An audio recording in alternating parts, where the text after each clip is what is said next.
최승진의 아침 뉴스. 여러분 안녕하십니까. 12월 20일 수요일 CBS 아침 뉴스 최승진입니다. 문재인 대통령이 내년 평창올림픽 기간에 한미훈련을 연기할 수 있다고 처음 밝혔습니다. 한미연합훈련 연기 쪽으로 가닥이 잡힐 전망입니다.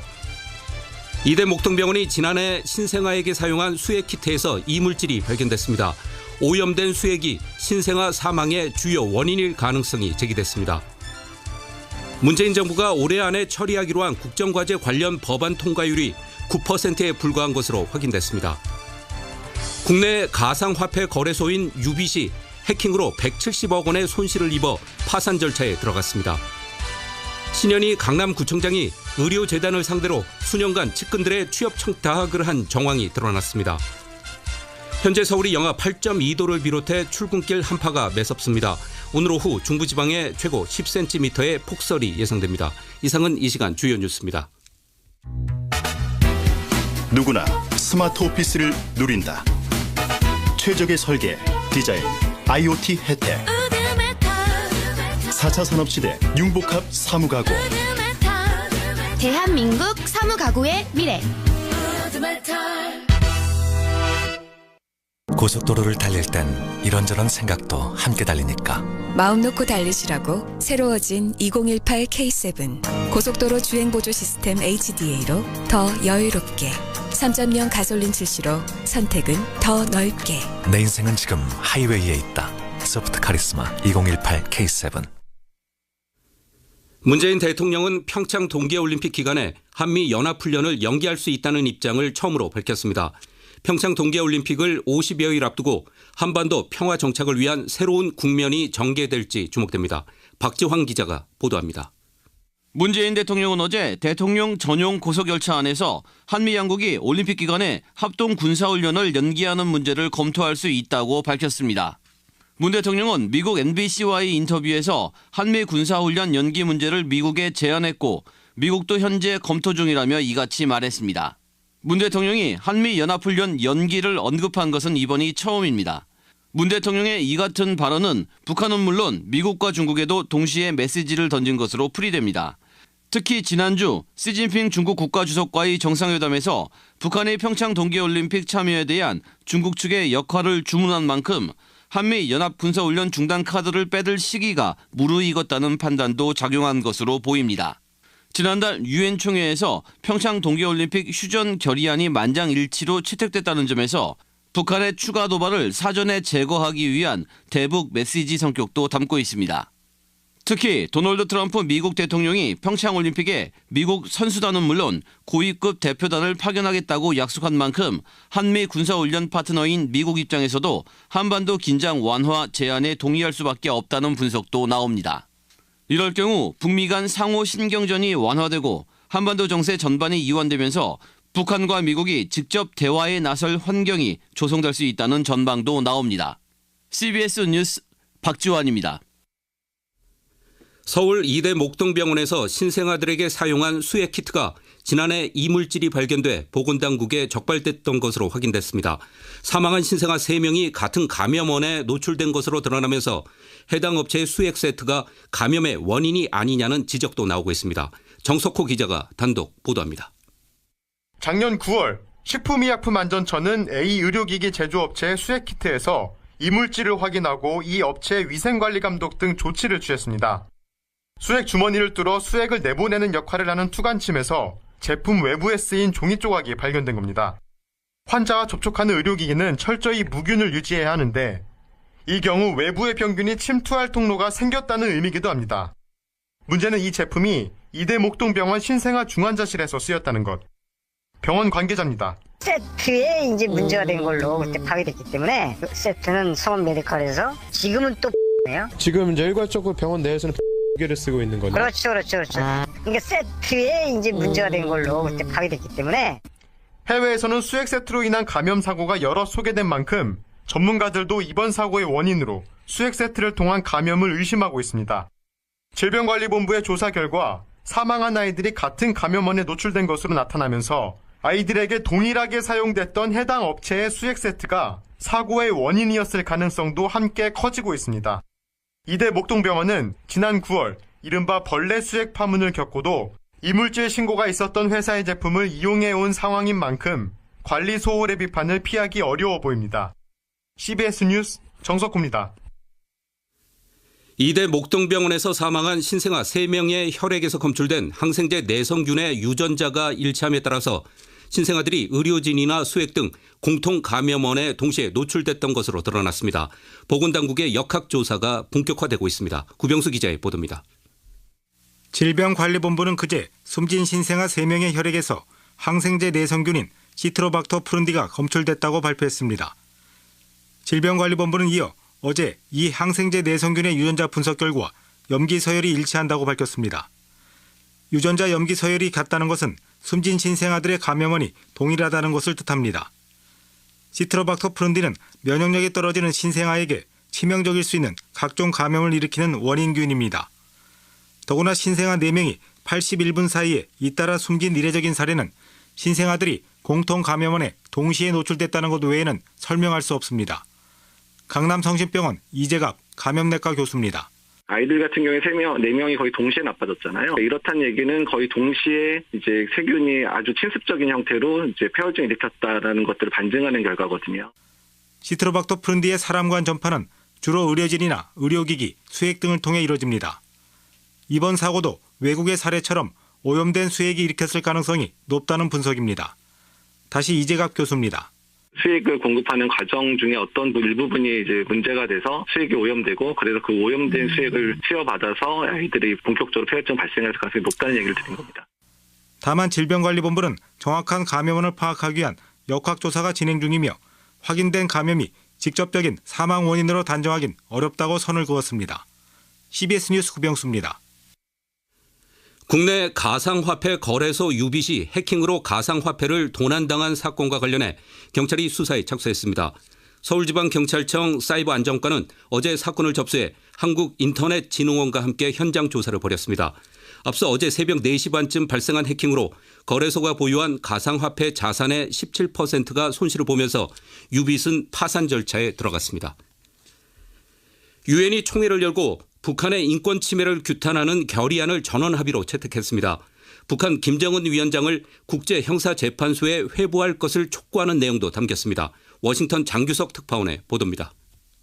유엔은 오늘 본회의를 열고 북한 인권 결의안을 채택했습니다. 결의안 채택은 표결 없는 전원 합의로 이루어졌습니다.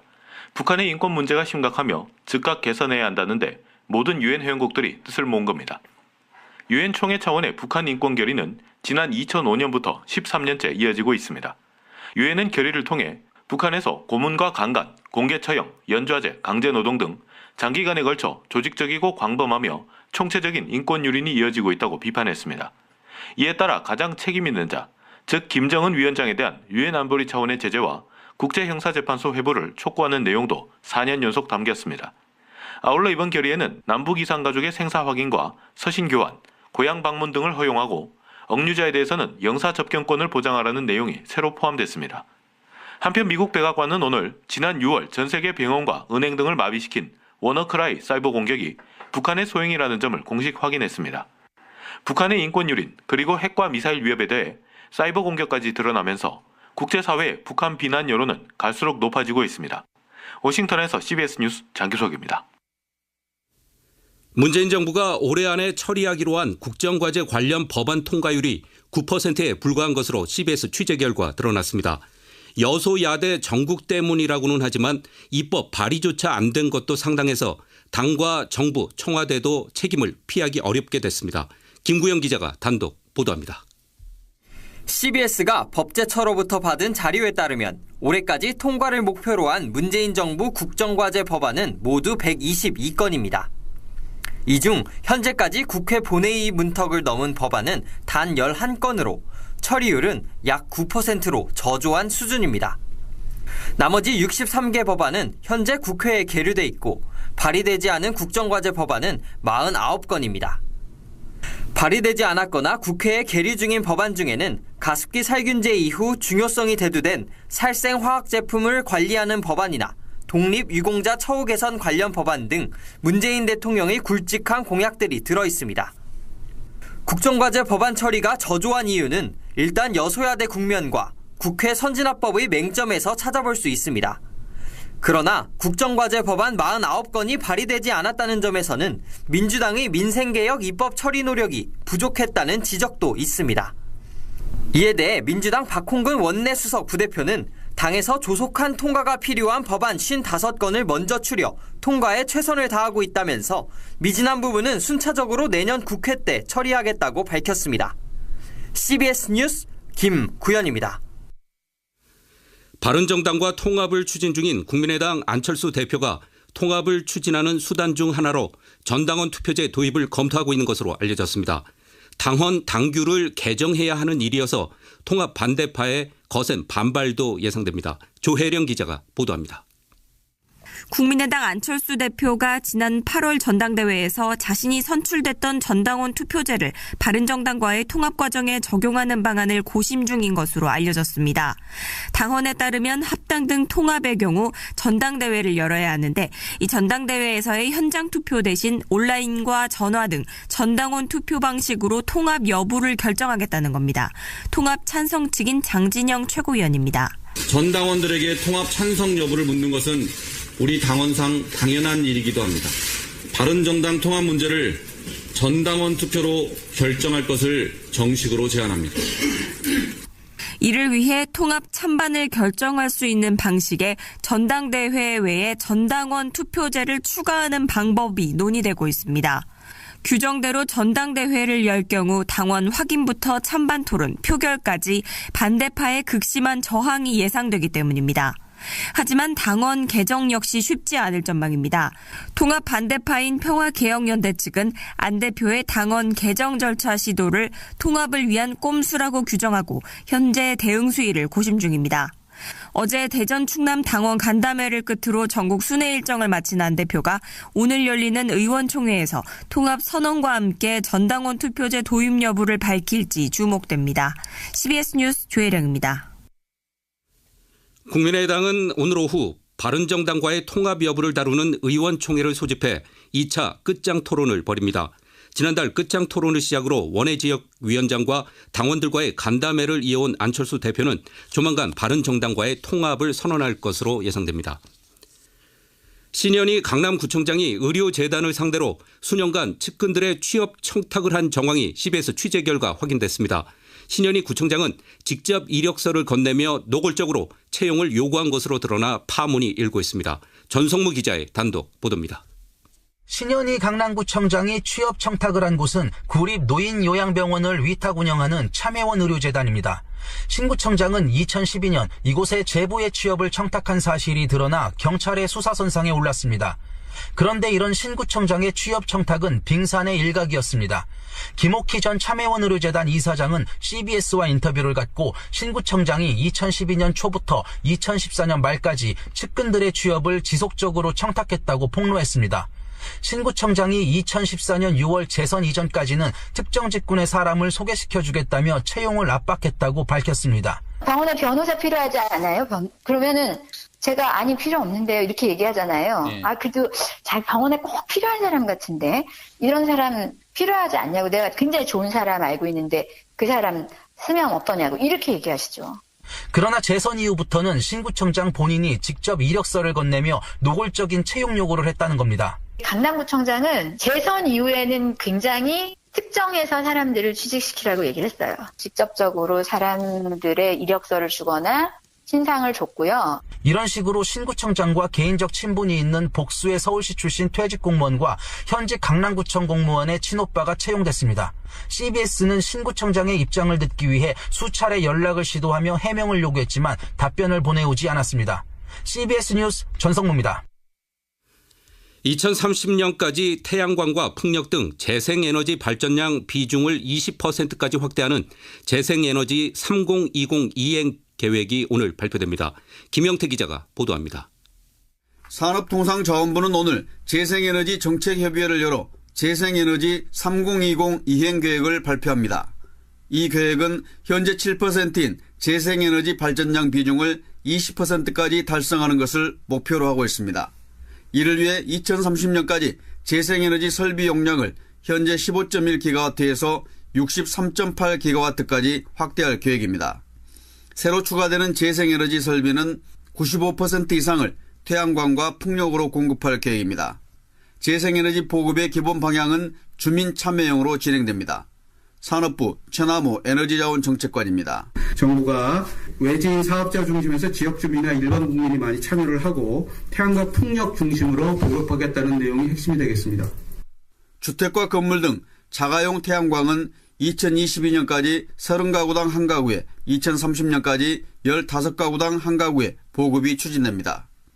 협동조합 등 소규모 사업에 대해서는 한국형 발전차액 제도를 도입합니다. 발전회사의 의무 구매로 20년간 안정적 수익을 5년간 한시적으로 보장하는 방안입니다. 농가 태양광은 염해 간척지와 농업진흥지역 외의 농지 그리고 농업용 조수지 등의 태양광 설치를 활성화합니다. 대규모 프로젝트는 수상 태양광 그리고 새만금과 같은 대규모 간척지를 활용할 계획입니다. CBS 뉴스 김영태입니다. 경찰은 어제 세상을 떠난 아이돌 그룹 샤이니의 멤버 종현이 스스로 목숨을 끊은 것으로 결론짓고 사건을 종결했습니다. 서울 강남경찰서는 고인이 스스로 목숨을 끊은 정황이 확실해 내사 종결 처리한다고 밝혔습니다. 다음은 간추린 소식을 정민아 아나운서가 전해드립니다. 신생아 연쇄 사망 사건을 수사 중인 경찰이 사건 발생 사흘 만인 어제 이대 목동병원을 압수수색했습니다. 서울지방경찰청 광역수사대는 오후 2시부터 8시간 30분 동안 사고가 일어난 신생아 중환자실과 전산실, 의료진 연구실 등을 수색했습니다. 경찰은 압수수색 과정에서 인큐베이터와 전자의무기록 등 병원의 의료과실 여부를 판단할 물품들을 압수했습니다. 국회 대법관 인사청문 특별위원회는 오늘 민유숙 대법관 후보자에 대한 인사청문회를 실시합니다. 민 후보자는 현재 서울고등법원 부장판사로 여성법관으로서 사법부 역사상 첫 영장전담 판사를 지냈으며 국민의당 문병호 전 의원이 남편입니다. 청문회에서는 대법관으로서의 자질 검증과 함께 민 후보자 부부의 교통법규 위반 및 세금 과태료 상습 체납 문제 등이 논란이 될 것으로 보입니다. 더불어민주당 싱크탱크인 민주연구원과 대통령 직속 정책위원회는 오늘 오후 국회의원회관에서 문재인 정부 2017년 국정운영 성과와 과제 토론회를 공동 개최합니다. 민주연구원은 문재인 정부의 올해 국정운영 성과를 되짚어보고 문재인 정부의 국정운영 과제에 대한 국민 공감대를 확산하기 위해 토론회를 마련했다고 설명했습니다. 각종 모임과 행사가 많은 연말 서울 시내버스의 막차 시간이 연장됩니다. 서울시는 지난 18일부터 2주간 서울시 주요 지점을 경유하는 89개 버스 노선의 막차 시간을 새벽 1시로 연장한다고 밝혔습니다. 이에 따라 서울역과 명동, 영등포, 신촌, 강남역 등 심야 시간 이동이 활발한 11개 지점에서 막차 시간이 연장됩니다. 프란치스코 교황과 압둘라 요르단 국왕이 바티칸에서 만나 예루살렘을 이스라엘의 수도로 인정한 도널드 트럼프 미국 대통령의 선언 이후 긴장이 고조되고 있는 중동 사태를 논의했습니다. 교황청은 교황과 요르단 국왕은 중동의 평화와 안정을 증진하는 방안에 대해 중점적으로 논의했다고 밝혔습니다. 지금까지 간추린 소식이었습니다. 다음은 날씨 알아보겠습니다. 기상청에 나가 있는 이수경 리포터 전해주십시오. 네, 오늘 아침 출근길은 강추위에 대비를 하셔야겠고 퇴근길에는 중부와 전라북도 지역을 중심으로 많은 양의 눈이 예상돼 주의하셔야겠습니다. 경기 북부와 강원 영서, 강원 산간과 충북 북부에는 현재 한파특보가 발효 중인 가운데 오늘까지는 추운 날씨를 보이겠는데요. 내일부터는 기온이 오르면서 차차 평년 기온을 되찾겠습니다. 현재 서울 기온 영하 8도, 철원과 파주 영하 13도 가까운 기온으로 어제보다 낮습니다. 낮 최고 기온은 어제보다 오르면서 서울과 원주가 2도, 청주 4도, 광주 6도, 부산은 7도가 예상되고 있는데요. 오늘은 차차 흐려져서 오후에 중부 서해안부터 눈이 내리기 시작하겠고 밤이 되면 동해안을 제외한 전국 대부분 지역까지 눈이 확대되겠습니다. 이번 눈은 서울, 경기를 비롯한 중부지방과 전라북도 지역에 3에서 10cm 정도의 많은 눈이 예상되면서 이 밤에는 곳곳으로 대설특보가 내려질 것으로 보이는데요. 이 밖에 전라남도와 경상도를 중심으로는 1에서 3cm 정도의 적설량이 예상됩니다. 현재 서울 기온 영하 8도입니다. 날씨였습니다.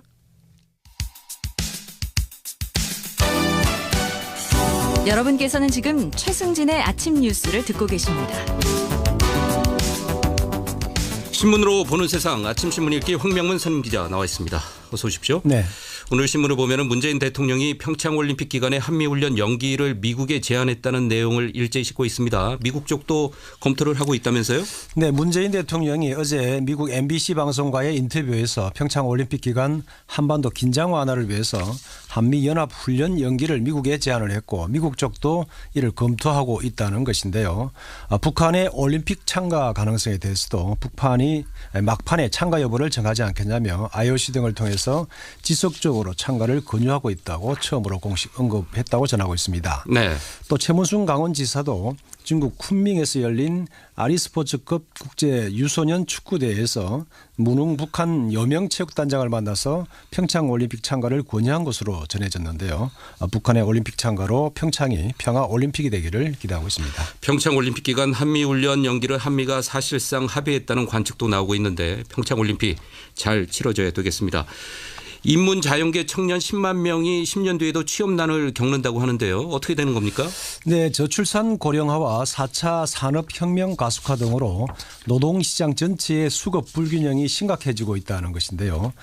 고용노동부의 중장기 인력 수급 전망을 신문들이 전하고 있습니다. 10년 뒤에는 15세에서 64세의 생산 가능 인구가 218만 명이나 감소할 것으로 예측이 됐는데 그러나 전문대졸 이상의 고학력 인구가 같은 기간에 332만 명이 늘어나면서 앞으로 10년간 노동시장에서 필요로 하는 고졸 인력 113만 명가량이 부족하게 된다는 것입니다. 그러나 생산 가능 인구가 준다고 해서 청년 취업난이 해소되는 것은 아니라는 것인데요.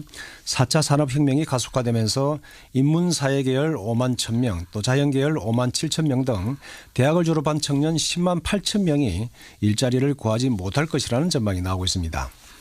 또 저출산으로 해가 갈수록 학력 인구가 갈수록 두드러지게 나타나면서 취업 시장의 신규 인력 공급이 제대로 이루어지지 않아서 앞으로 10년간 구인난 현상이 본격화하게 되고 여기에 급속한 고령화로 우리 경제의 활력이 급격히 떨어질 수밖에 없어서 노동시장 전반에 대한 대대적인 개혁이 필요한 시점이라는 지적을 내놓고 있습니다. 네, 청년 취업난 장기간 이어질 수 있다는 보도인데 걱정입니다. 대학 입시에서 교사 추천서가 사라지게 된다고 하죠. 어떤 내용입니까? 네, 대학 입학 시험 가운데 학생부 종합정령, 학종에서 평가 자료로 활용되는 교사 추천서가 폐지 수순을 밟고 있다는 것인데요. 교육부가 내년부터 학종을 개선하고 대학별 면접에서 출신 고교와 이름을 가리도록 한 블라인드 면접을 도입한다는 것입니다. 학생부 종합 전형 학종에 대해서는 그동안 금수저 전형 또 깜깜이 전형이라는 비판이 워낙 많았는데 학종에 활용되는 교사 추천서를 폐지한다는 것입니다. 네. 또 부모 직업을 학생의 대입 지원서에 기재하지 못하도록 금지를 하고 이를 대학 모집 요강에 넣도록 한다는 것인데요. 교육당국은 현장에 의견 수렴을 거쳐서 세부 계획을 내년 2월에 확정하겠다는 것입니다. 대학 입시에서의 공정성이 높아지고 고교 정상화에 기여하게 될지 주목이 되고 있습니다. 교사 추천서 그동안은 학부모들이 대신 써준다는 비판도 있었는데 결국 손을 보게 됐군요. 그밖에 어떤 소식이 있습니까? 네, 일본에 거주하던 일본군 위안부 피해자로 유일하게 일본 정부를 상대로 사죄와 배상을 청구하는 소송을 했던 송신도 할머니가 향년 95세로 세상을 떠났다는 소식입니다. 할머니는 지난 1993년 소송을 제기해서 10년간의 기나긴 법정 투쟁 끝에 일본 최고재판소까지 갔지만 결국 재판에 졌는데 할머니는 그 재판에는 졌지만 마음은 지지 않았다며 모두에 경종을 울렸습니다. 이제 국내외 위안부 할머니 생존자는 32명밖에 남지 않았는데요. 오늘 낮에는 서울 종로구 옛 일본 대사관 앞에서 열리는 수요 시위에서 송 할머니를 추모하는 시간이 마련될 예정입니다. 네, 지금까지 황명문 기자였습니다. 다음은 공항 소식 알아보겠습니다. 이지영 씨가 전해드립니다. 네, 오후에는 눈 소식이 있지만 아침 기상 여건은 좋아서 비행기 잘 뜨고 내리고 있습니다. 이 시각 현재 국내선 전호선 정상 운항되고 있고요. 제주 노선만 오전 10시 전까지의 양률이 높고 그 외 다른 노선들은 좌석 구하기 어렵지 않겠습니다. 티웨이 항공에서는 대만을 오가는 신규 노선 2개를 추항했습니다. 지난 15일부터는 인천공항에서 타이중으로 가는 노선을 운항하고 있고 또 17일부터는 가오슝 노선을 운항하고 있는데요. 두 노선 모두 주 4회 운항입니다. 티웨이 항공에서는 대만 노선만 4개 노선을 운항하고 있는데요. 김포 송산, 대구 타이유안 노선도 이용할 수 있습니다.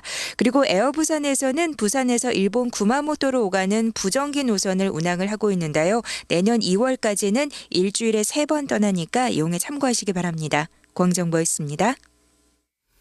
제주항공에서 보내드린 공항 소식이었습니다. 문재인 정부가 올해 안에 처리하기로 한 국정과제 관련 법안 통과율이 9%에 불과하다고 합니다. 공수처법이나 국정원법을 비롯한 이른바 개혁법안은 해가 바뀌어도 내년에 처리되기 어려운 구조입니다. 문재인 대통령이 정치력을 발휘해야 한다거나 야권이 발목을 잡아서는 안 된다는 말이 두고두고 나오게 생겼습니다.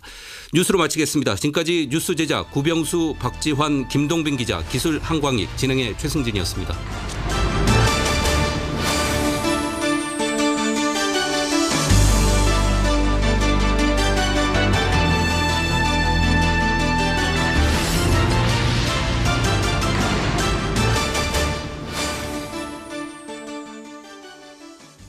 CBS.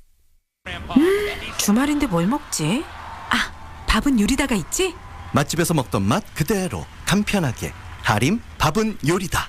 자, 골라들 보세요. 여보, 난 춘천식 닭갈비 볶음밥. 엄마, 난 안동식 찜닭볶음밥. 할인이 만들면 밥도 요리가 된다. 밥은 요리다. 우리 몸을 깨끗게 가볍게 하는 양파. 생김새가 위장을 닮은 양배추. 옥반식품의 양파즙, 양배추즙, 헛개즙에는 첨가물이 없습니다. 활기찬 하루 옥반식품과 함께하세요. 식품은 생명이다. 옥반식품. 검색창에 옥반식품 1577-3150. 초등학교 공부는 학교 공부가 기본입니다. 서연이 엄마, 서연이는 어떻게 그렇게 공부를 잘한대요? 우리 민준이도 서연이 밥만 따라갔으면 좋겠는데. 아직 모르셨어요? 초등학교 공부는 하나만 알면 되는데. 그래서 서연 엄마 비결이 뭐예요? 홈런 하세요. 아이스크림 홈런이요. 아이스크림 홈런. 당신의 집에 품격을 더한 명품 건축 박람회 하우징 브랜드 페어. 차세대 주거 문화부터 고품격 건축 자재까지 대한민국 명품 건축 박람회 2018 하우징 브랜드 페어 1월 18일부터 21일까지 삼성동 코엑스 하우징 브랜드 페어. 안녕하세요. CBS 아나운서 김윤주입니다. 2018년도가 다가오고 있습니다. 새해에는 큐넷과 C큐넷을 통해 자격증에 도전해보면 어떨까요? 큐넷은 국가기술 전문 자격 포털 사이트로 자격증 취득을 위한 모든 서비스를 제공하고 있습니다. C큐넷은 국가 직무능력 표준 기반의 과정평가형 국가 기술 자격 정보를 제공하는 사이트입니다. 미래를 위한 준비, 도전이 그 시작입니다. 이 캠페인은 실력 중심 사회를 만드는 한국산업인력공단이 함께합니다. 안녕하세요. 야구 여신 최희입니다. 스포츠에서는 개개인의 역량도 필요하지만 팀워크가 제일 중요하잖아요. 산업 현장은 어떨까요? 생산성 향상만큼 일터의 안전이 중요하고 안전을 위해서는 원하청의 팀워크, 공생협력이 필요하죠.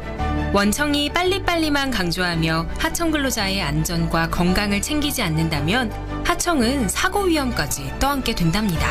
원청과 하청이 함께할 때 안전이 완전해진다는 점 꼭 기억해주세요. 이제 우리 모두 안전의 신이 되어보자고요. 조심조심 코리아. 이 캠페인은 고용노동부와 안전보건공단이 함께합니다. 게스트 홍진영 씨 모셨습니다. 안녕하세요. 김영철 씨. 혹시 서민금융지원제도라고 아세요? 아하! 새해망월시 햇살론, 미소금융, 박고드림론처럼 정부가 지원하는 저금리 대출? 그렇죠. 신용과 소득이 낮아도 생계비와 사업자금 지원은 물론 고금리 대출은 저금리로 바꿔드리고 빚 갚기 어려울 때 채무조정이나 개인회생 절차도 도와드리고 또 하나, 불법 사금융가 불법 대법 신고는 국번 없이 1332. 보이스피싱, 대출 사기도. 금융감독원 콜센터 국번 없이 1332. 이 캠페인은 새희망 힐링펀드에서 지원하며 금융감독원이 함께합니다. 이 아름다운 당신과의 순간이 우리 곁에 더 오래 머무르기를. 인간의 시간을 연구하는 기업 메디톡스에서 현재 시간을 알려드립니다. 인간의 시간을 연구하는 기업 메디톡스에서 7시 30분을 알려드립니다.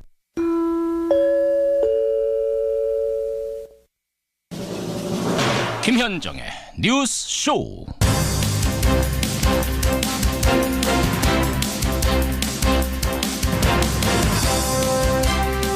한미 합동 군사 훈련을 평창올림픽 이후로 연기할 수 있다. 애청자 여러분 안녕하십니까? 어제 문재인 대통령이 미국 NBC 방송과의 인터뷰에서 이렇게 밝혔습니다. 그간 중국이 주장해온 북핵 문제 해법이 바로 이 쌍중단이었죠. 남한은 한미 군사훈련 중단하고 북한도 핵실험 중단하고 쌍으로 중단하자, 이런 거였습니다. 일단 우리 쪽은 평창 동계올림픽 때까지 중단을 선언했습니다. 이제 북한이 답할 차례입니다. 핵과 관련된 모든 실험을 평창 때까지 중단하겠다라고 북이 선언만 한다면 이건 해빙의 첫 신호탄이 될 수 있습니다. 한 발 더 나아간다면요, 북한의 평창올림픽 참가도 아주 불가능한 일만은 아닐 것 같습니다. 엊그제 최문순 강원지사가 중국에서 북한 관계자들을 비밀리에 접촉했다는 게 알려졌죠. 우리가 먼저 악수 청하고 중국이 북한에다 권유하고 남북이 쌍중단까지 합의를 한다면 평창올림픽의 북한 참가 기대할 만합니다. 내친 김에 한 발 더 나아가길 기대하면서 김현정의 뉴스쇼 출발합니다.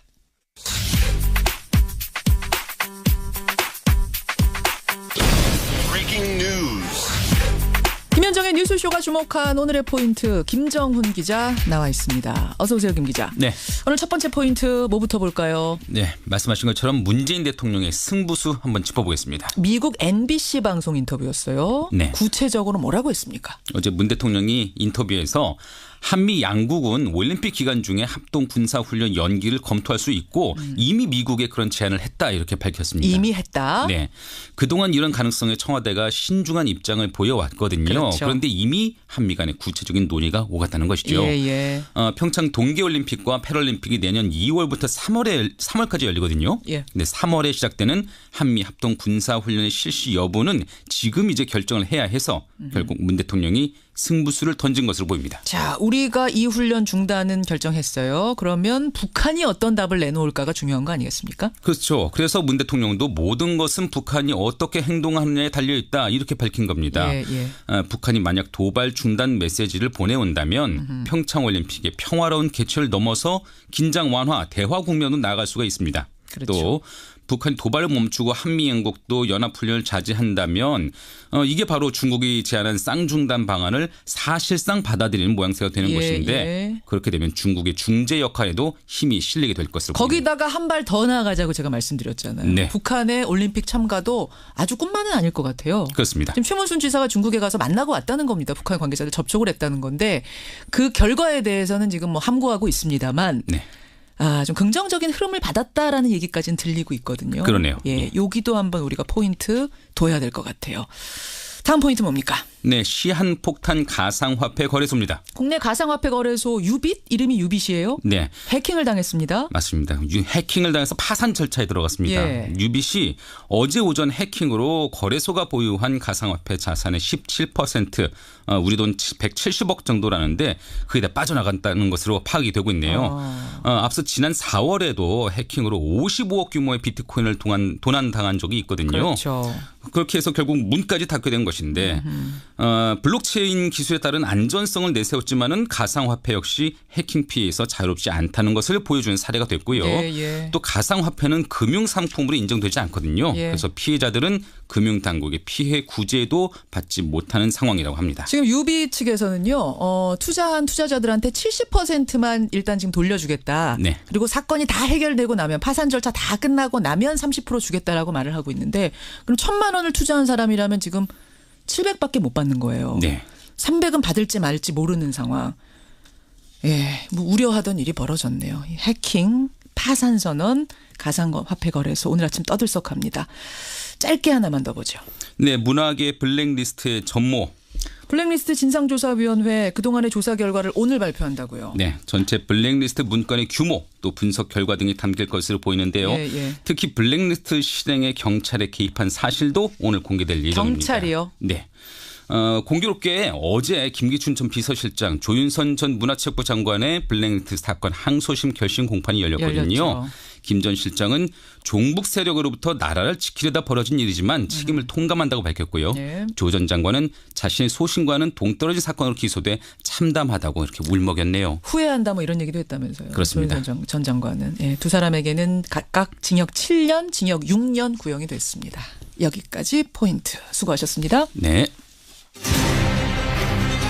국민의당 안철수 대표가 전당원 투표제를 바른정당과의 통합 과정에 적용하는 방안을 고심 중인 것으로 알려졌습니다. 이번에 대원 확대하지 않고 선거를 치르면 우리 당은 자연스럽게 소멸의 길로 갈 수가 오늘 열리는 의원총회에서 통합 선언과 함께 전당원 투표제 도입 여부를 밝힐지 주목됩니다.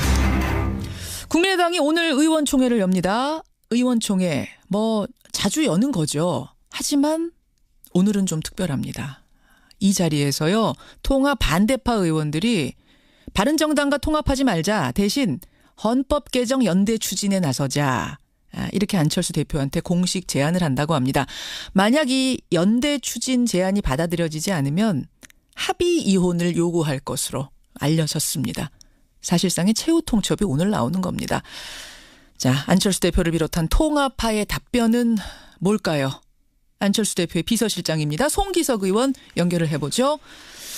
송 의원님 안녕하세요. 네, 안녕하십니까. 송기석입니다. 안철수 대표가 그 바른정당과의 통합 의견 듣는다고 지역을 쭉 돌아보셨죠? 네, 그렇습니다. 어제가 마지막 날이었고요. 네. 예, 분위기 어땠습니까? 네, 어제 그 대전 충청 지역을 마지막으로 이제 직접 현장에서 당원들의 생생한 목소리를 듣는 절차는 사실상 이제 마쳤습니다. 이제 실제 당원들의 뜻이 어떤지 거기에 대해서 직접 듣는 계기가 되었고요. 무엇보다도 호남 지역에서는 실제로 이 통합 방향에 대해서 또 부정적으로 생각하는 분들도 꽤 있다. 또 긍정적으로 생각하는 분도 상당수 있고 특히 호남 지역의 지방 의원들은 대단히 부정적이다. 뭐 이런 현실들을 다 확인을 했습니다. 확인하셨어요. 결론을 그러면 내셨는지 궁금한 게 지난번 송 의원 여기 뉴스쇼 출연하셨을 때는 통합에 대한 의지가 아주 확고하셨거든요. 네. 전국 돌아보고 내린 결론은 어떻습니까? 여전히 그쪽입니까? 네, 뭐 지역의 이렇게 당원들의 목소리 듣기 전에 저희가 5시 반 동안 의총을 통해서 또 의원들의 서로 토론도 있었고요. 그래서 이제는 아마 절차적으로는 다 이렇게 수렴 과정은 다 마친 걸로 이제는 뭐 당 대표의 뭐 정치적 결단 이것만 남은 상태라고 이렇게 보고 있습니다. 그러니까 수렴 과정을 거친 결론은 그러면 그래도 통합이 맞다 쪽입니까? 아마 아까 말씀드렸다시피 이제 현장 목소리도 듣고 또한 반대 목소리 역시 있었으니까 아마 어제 이후로 그 전에도 쭉 숙고했겠지만 그런 것들 총체적으로 이제 종합적으로 판단해서 이제 정치적 결단을 내릴 시기가 다가오고 있지 않나 이렇게 판단하고 있습니다. 송 의원님도 같이 쭉 분위기 보셨잖아요. 송 의원님께서 보시기엔 어떤 쪽으로 결론 내리셨어요? 예, 뭐 이게 결국 우리 당이 현재 좀 지지율이 조금 낮은 상태에서 뭔가 혁신적인 뭐 길을 찾아야 된다는 점에서는 다 동의를 하는 것 같습니다. 다만 상당수 분들이 이제 과연 바른정당하고의 뭐 통합까지 지금 하는 게 적절하냐 이런 시기에 관한 논란이 좀 있는 것 같습니다. 그래서 이제 그런 측면에서는 긍정적, 부정적 측면이 다 있는 것 같고요. 이제 최종적으로 역시 뭐 대표께서 정치적 부담까지 다 안고 가야 되는 거니까 뭐 이제 판단할 거라고 생각합니다. 통합이 방향은 맞다. 다만 이제 시기를 놓고 갑론을박이 있는 정도라고 송 의원은 파악하셨단 말씀. 자, 이런 상황에서 오늘 오전 10시에 의원총회가 열립니다. 통합 반대파는요. 최후 통첩을 한다고 합니다. 이제 그 제안 물론 들으셨겠지만 통합론으로 지금 소모전 벌일 때가 아니다. 통합 말고 바른정당하고 개헌 연대를 하자. 개헌을 매개로 연대하는 정도만 하자.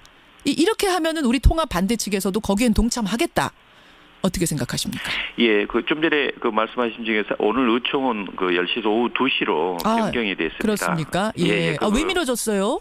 네, 이제 아마 그 여러 가지 사정 또 지역에 가 있는 분들도 올라와야 되는 이제 갑자기 이제 어제 오후에 의총 공지를 했는데 그런 문제 때문에 오후 2시 왜 저희 당 같은 지역 의원들이 이제 호남 지역이 많다 보니까 바로 올라와야 되는 문제 때문에 아마 오후 2시로 변경한 걸로 이렇게 보입니다. 그리고 그 이른바 그 이제 개헌 연대로 가자 이 제안에 대해서는 아마 그 반대했던 분들 지금 단계에서는 통합을 논의할 시점이 아니다고 한 분들 중에 또 몇 분은 연대 자체 논의도 안 해야 된다라고 이제 했던 분들도 있는데 그렇죠. 그런 측면에 대해서는 좀 더 진일보한 뭐 입장이라고 봅니다. 이제 다만 지난 11월 29일 날 그 국민의당과 바른정당 그 양당 정책 연대 협의체가 이미 출범하면서 사실상 그 개혁 입법뿐만 아니고 개헌과 선거제도 개편에 관한 이 함께하는 그 과정 뭐 이렇게 그것을 얻기 위한 노력들이 이미 사실상 시작된 상황입니다. 연대에 대해서는 네 그렇습니다. 예.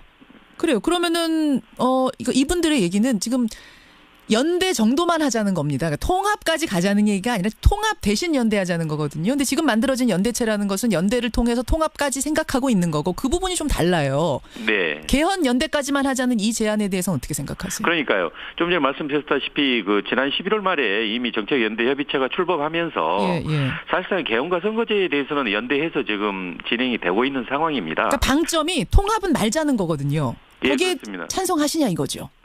근데 이제 이 통합 방향에 대해서도 의견이 여러 가지가 있습니다. 예를 들자면 연대만 하자. 다음에 선거 연대까지 해보자. 그리고 나서 뭐 통합을 논의하자. 아예 통합 자체도 적절하지 않다라고 이제 여러 의견들이 존재하기 때문에 그 역시 그 아까 말씀드렸다시피 그 지난 그 의견 수렴 과정, 당내 논의 과정, 공론화 과정에서 나왔던 의견들 중에 하나 아닌가 이렇게 보고 있습니다. 근데 의견은 어떠세요? 송 의원님의 의견은? 충분히 경청할 만한 내용인 것 같습니다. 결국은 그런 것까지 다 포함해서 이제 뭐 당 대표가 모든 뭐 정치적 부담을 각오하고 어차피 뭐 결단을 내려야 될 상황 아니겠습니까? 어느 쪽으로 방향 잡으셨어요? 안철수 대표께서는. 왜냐면 오늘이 최후 통첩이고 이거 결정 안 하면 합의 이혼하겠다라고까지 나온 마당이라 마음의 결정은 어느 정도 하셨을 것 같은데요.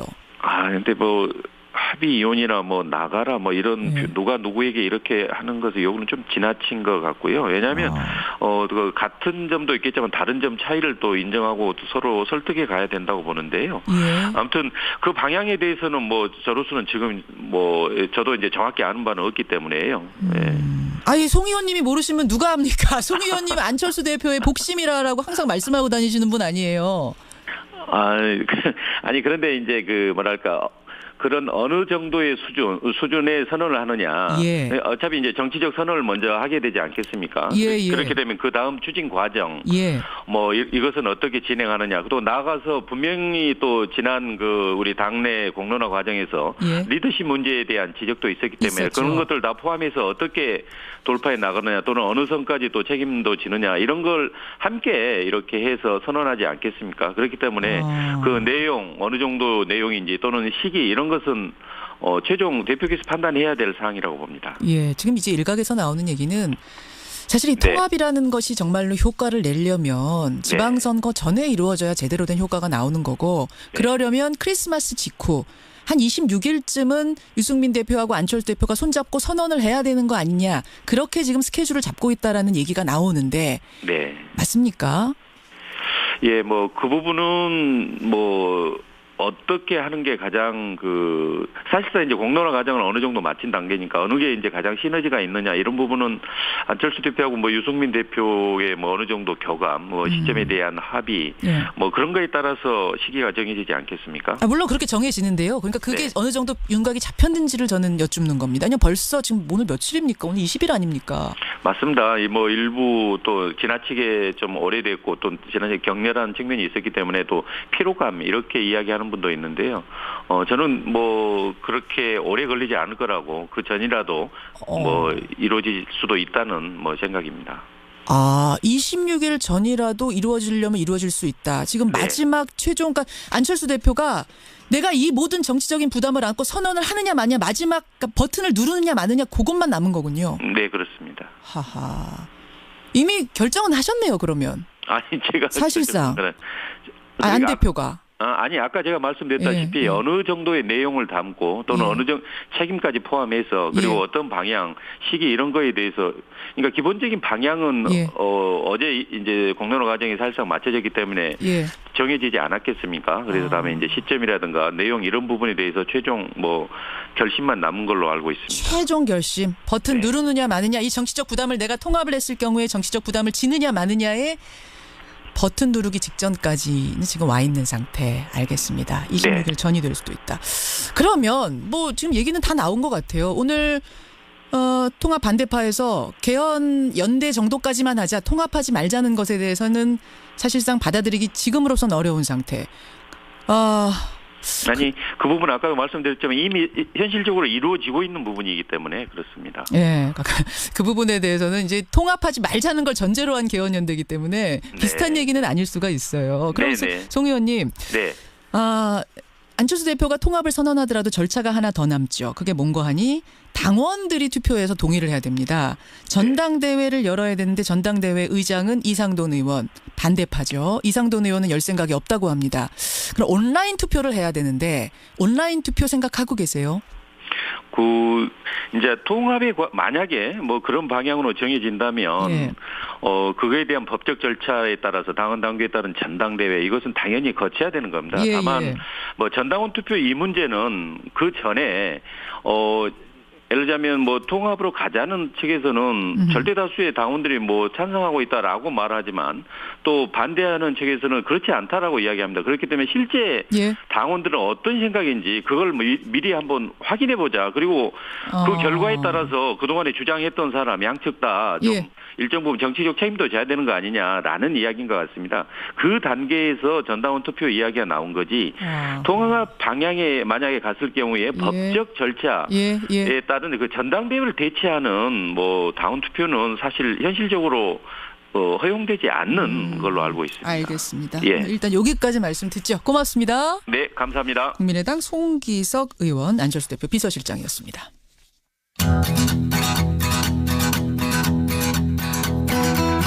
김현정의 뉴스쇼는 청취자 여러분의 참여로 이루어집니다. 트위터, 페이스북, 레인보우 게시판, 그리고 단문 50원, 장문 100원의 유료 문자 샵 1212, 우물정 1212 통해 참여하실 수 있습니다.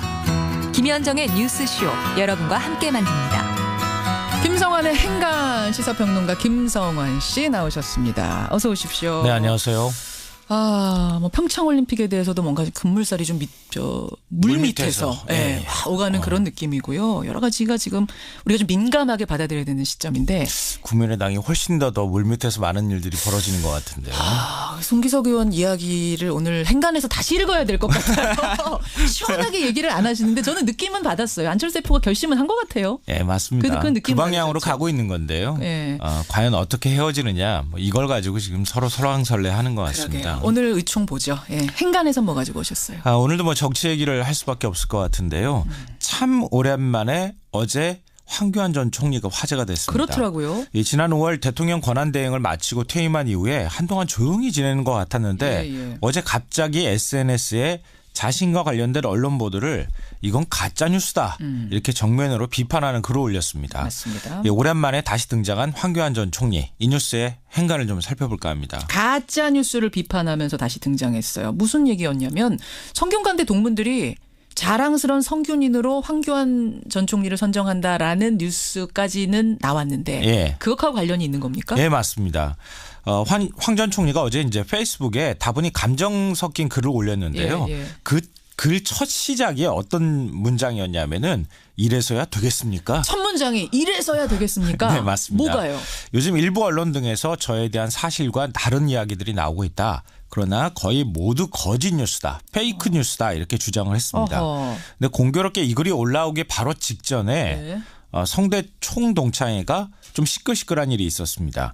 지난 15일 성대 총동창회가 황 전 총리를 자랑스러운 성균인으로 선정을 했거든요. 근데 일부 동문들이 이게 무슨 소리냐. 황 전 총리는 촛불 심판을 받은 박근혜 정권의 핵심 인사다. 이러면서 반발을 했습니다.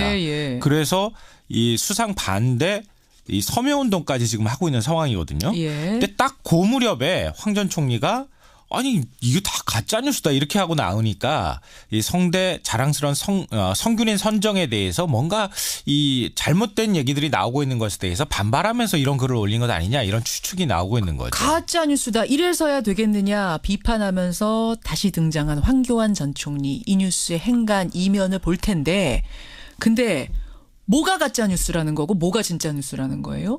그게 바로 오늘의 첫 번째 행간입니다. 황 전 총리는 예. 여전히 불친절하다입니다. 불친절하다. 네, 뭐 황 전 총리 대통령 권한대행 시절에 과잉 의전 논란도 많았잖아요. 예. 너무 좀 뻣뻣하다.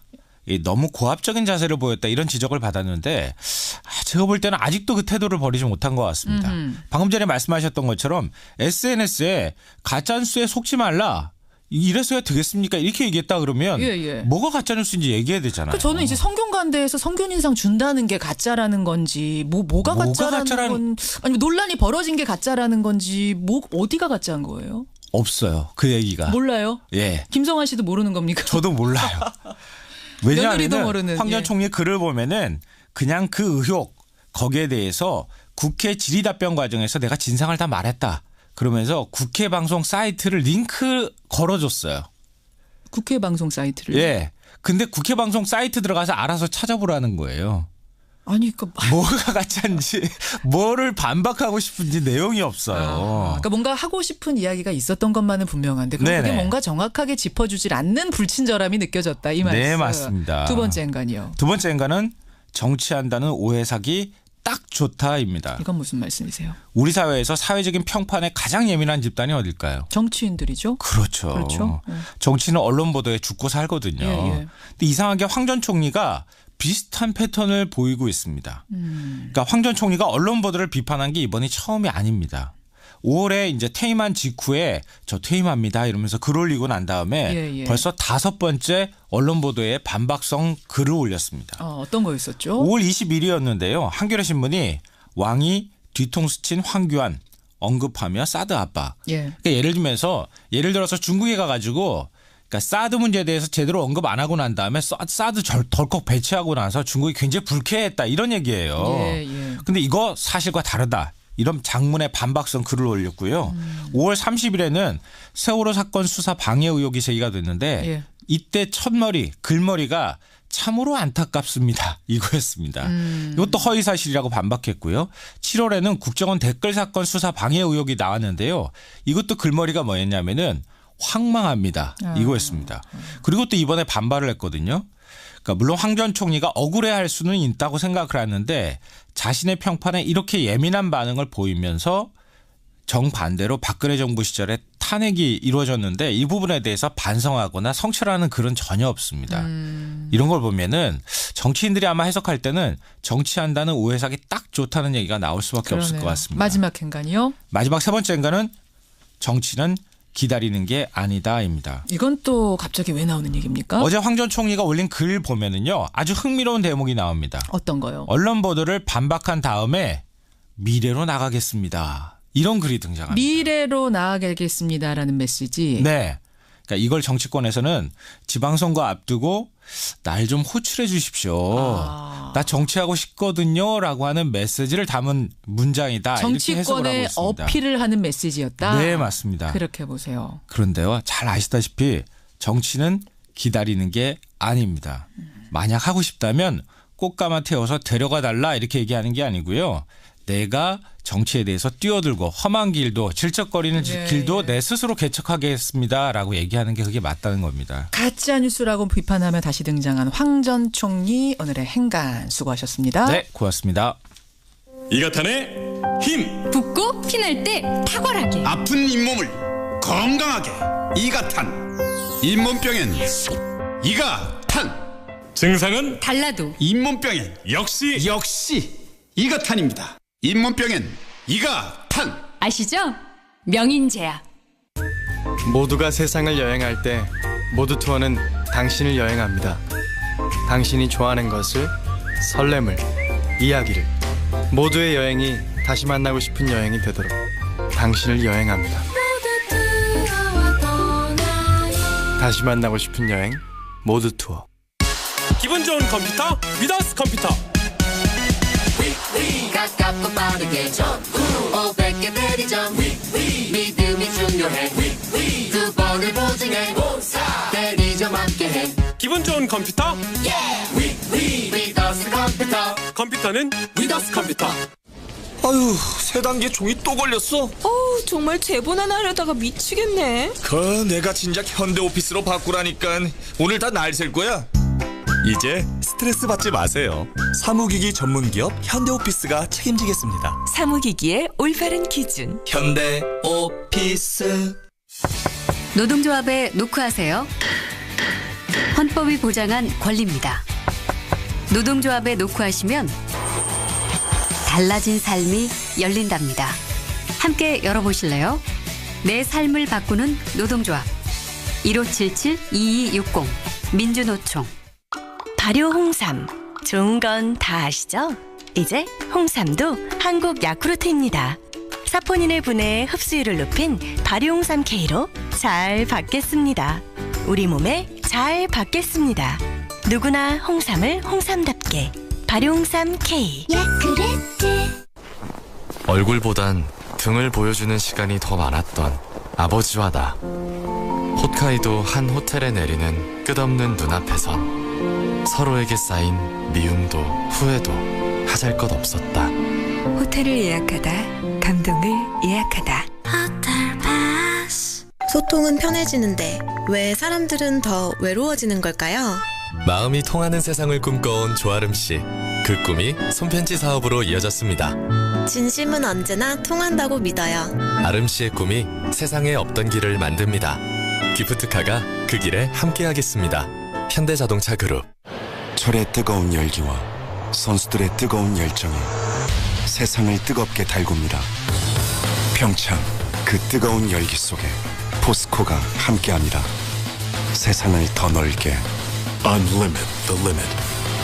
평창 동계올림픽 대회 공식 파트너 포스코. 서효수님, 그런데요, 바른정당과 국민의당은 이념 지향이 다른데 통합이 가능할까요? 반대합니다 하시는 분이 있는가 하면 지지한다, 찬성한다는 이야기도 들어오고 국민의당 지지자들 사이에서도 역시 의견이 분분하네요. 입으로 갑니다.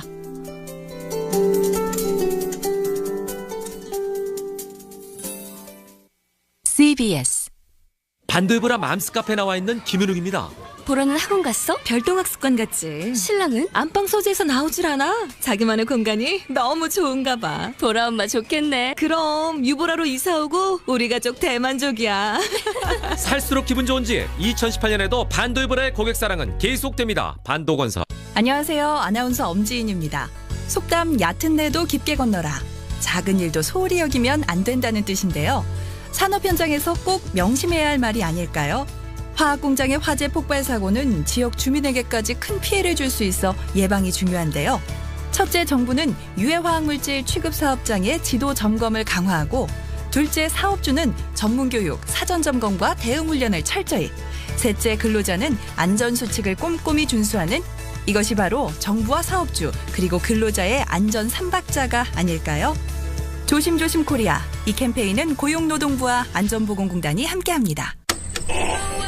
지금 내가 귀를 기울이고 있는 건 너의 이야기와 레인보우에서 흐르는 음악. 또 하나는 바로 레인보우 광고. 높은 청취율의 CBS 인터넷 라디오 레인보우. 레인보우의 광고를 전해보세요. 검색창에 레인보우 광고. 고국을 떠나 있지만 마음은 하나 함께였지.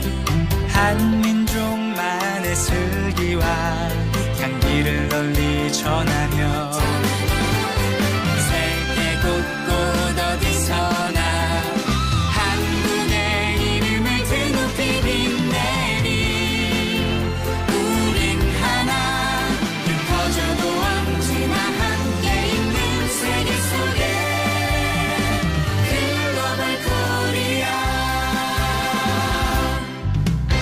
재외동포재단. 안녕하세요. 평창 동계올림픽 성공을 기원하는 대한민국 국민 이영입니다.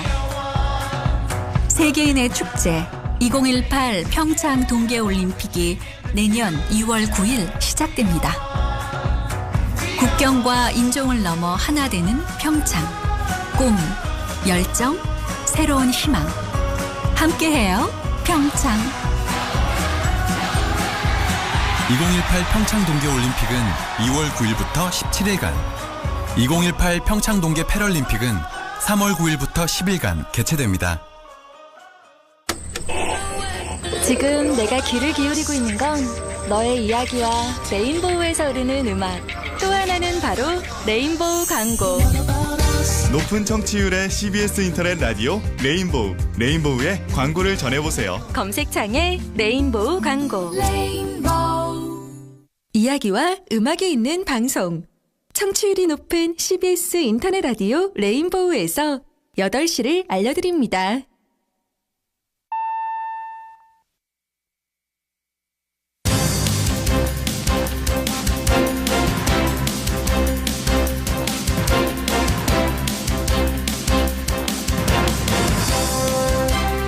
김현정의 뉴스쇼 2부 출발합니다. 편의점 알바생이요. 비닐봉지 2장을 썼다는 이유로 주인으로부터 절도죄로 신고를 당했습니다. 비닐봉지 한 장에 20원인데요. 40원 때문에 이 알바생은 경찰에 체포까지 당한 겁니다. 무슨 일이 있었던 걸까요? 이 40원 때문에 절도죄 신고를 당한 알바생, 잠시 후에 직접 만나보죠. 아이돌 그룹 샤이니의 종현이 스스로 목숨을 끊으면서 많은 국민들 충격을 받고 있는데요. 어제 유서까지 공개가 되면서 도대체 연예인들의 스트레스와 우울증이 어느 정도인가 다시 한번 논란이 되고 있습니다. 걸그룹 출신의 심리상담 전문가가 한 분 계세요. 이분의 이야기, 경험담 직접 경청해 보겠습니다.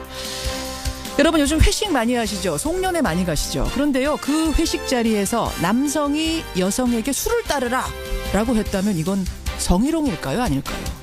만약 남성이 남성에게 술을 따르라 했다면 이건 어떨까요? 반대로요, 여성이 남성에게 술을 따르라 했다면 이건 또 어떨까요? 회식 자리에서 벌어질 수 있는 다양한 법적인 다툼들 오늘 라디오 재판정에 올려보겠습니다. 여러분의 궁금증 질문도 받겠습니다. 50원에 담은 100원의 장문 유료 문자 샵 1212 카톡 레인보우까지 열어놓고 출발합니다.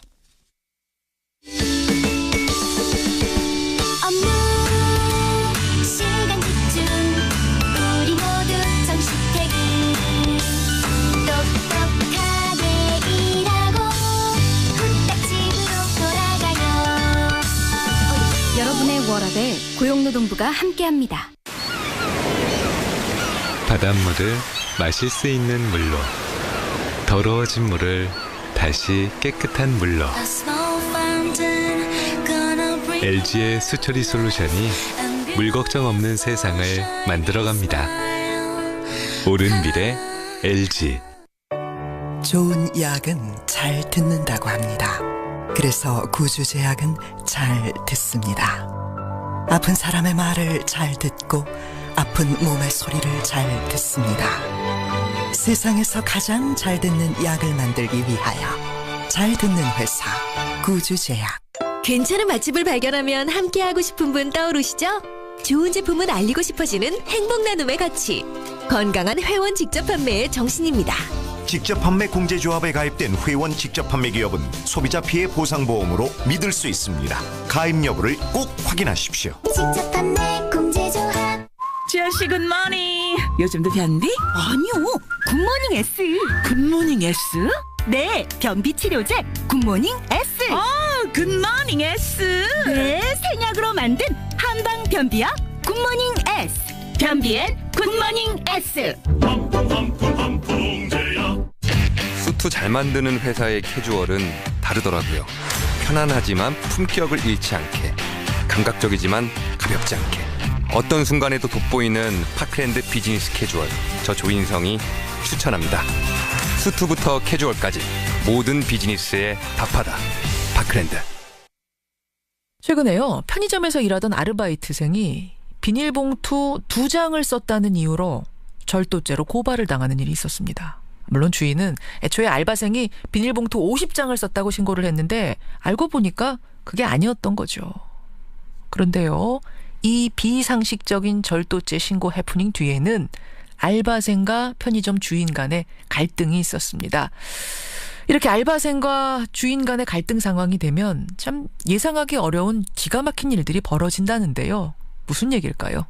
오늘 알바생들의 비애를 짚어봅니다. 우선 비닐봉투 2장을 사용했다가 절도죄로 신고를 당한 그 아르바이트생 먼저 만나보죠. 익명으로 연결합니다. 안녕하세요. 네, 안녕하세요. 실례지만 몇 살이세요? 이제 20살이요. 이제 20살. 네. 그럼 편의점에서 일하신 지는 얼마나 됐어요? 거의 이제 2달 다 돼가요. 자, 우선 팩트체크. 비닐봉투 사용한 게 50장입니까? 2장입니까? 어느 게 맞습니까? 2장이요. 2장이에요? 네. 그러면은 신고를 했으니까 경찰이 수사를 다 했을 텐데 경찰의 결론도 2장이다. 무죄다. 네. 확인된 것도 2장이 맞고요. 그러니까 2장이기 때문에 결국은 검찰로 사건을 넘기지 않는, 송치하지 않는 것으로 끝난 겁니까?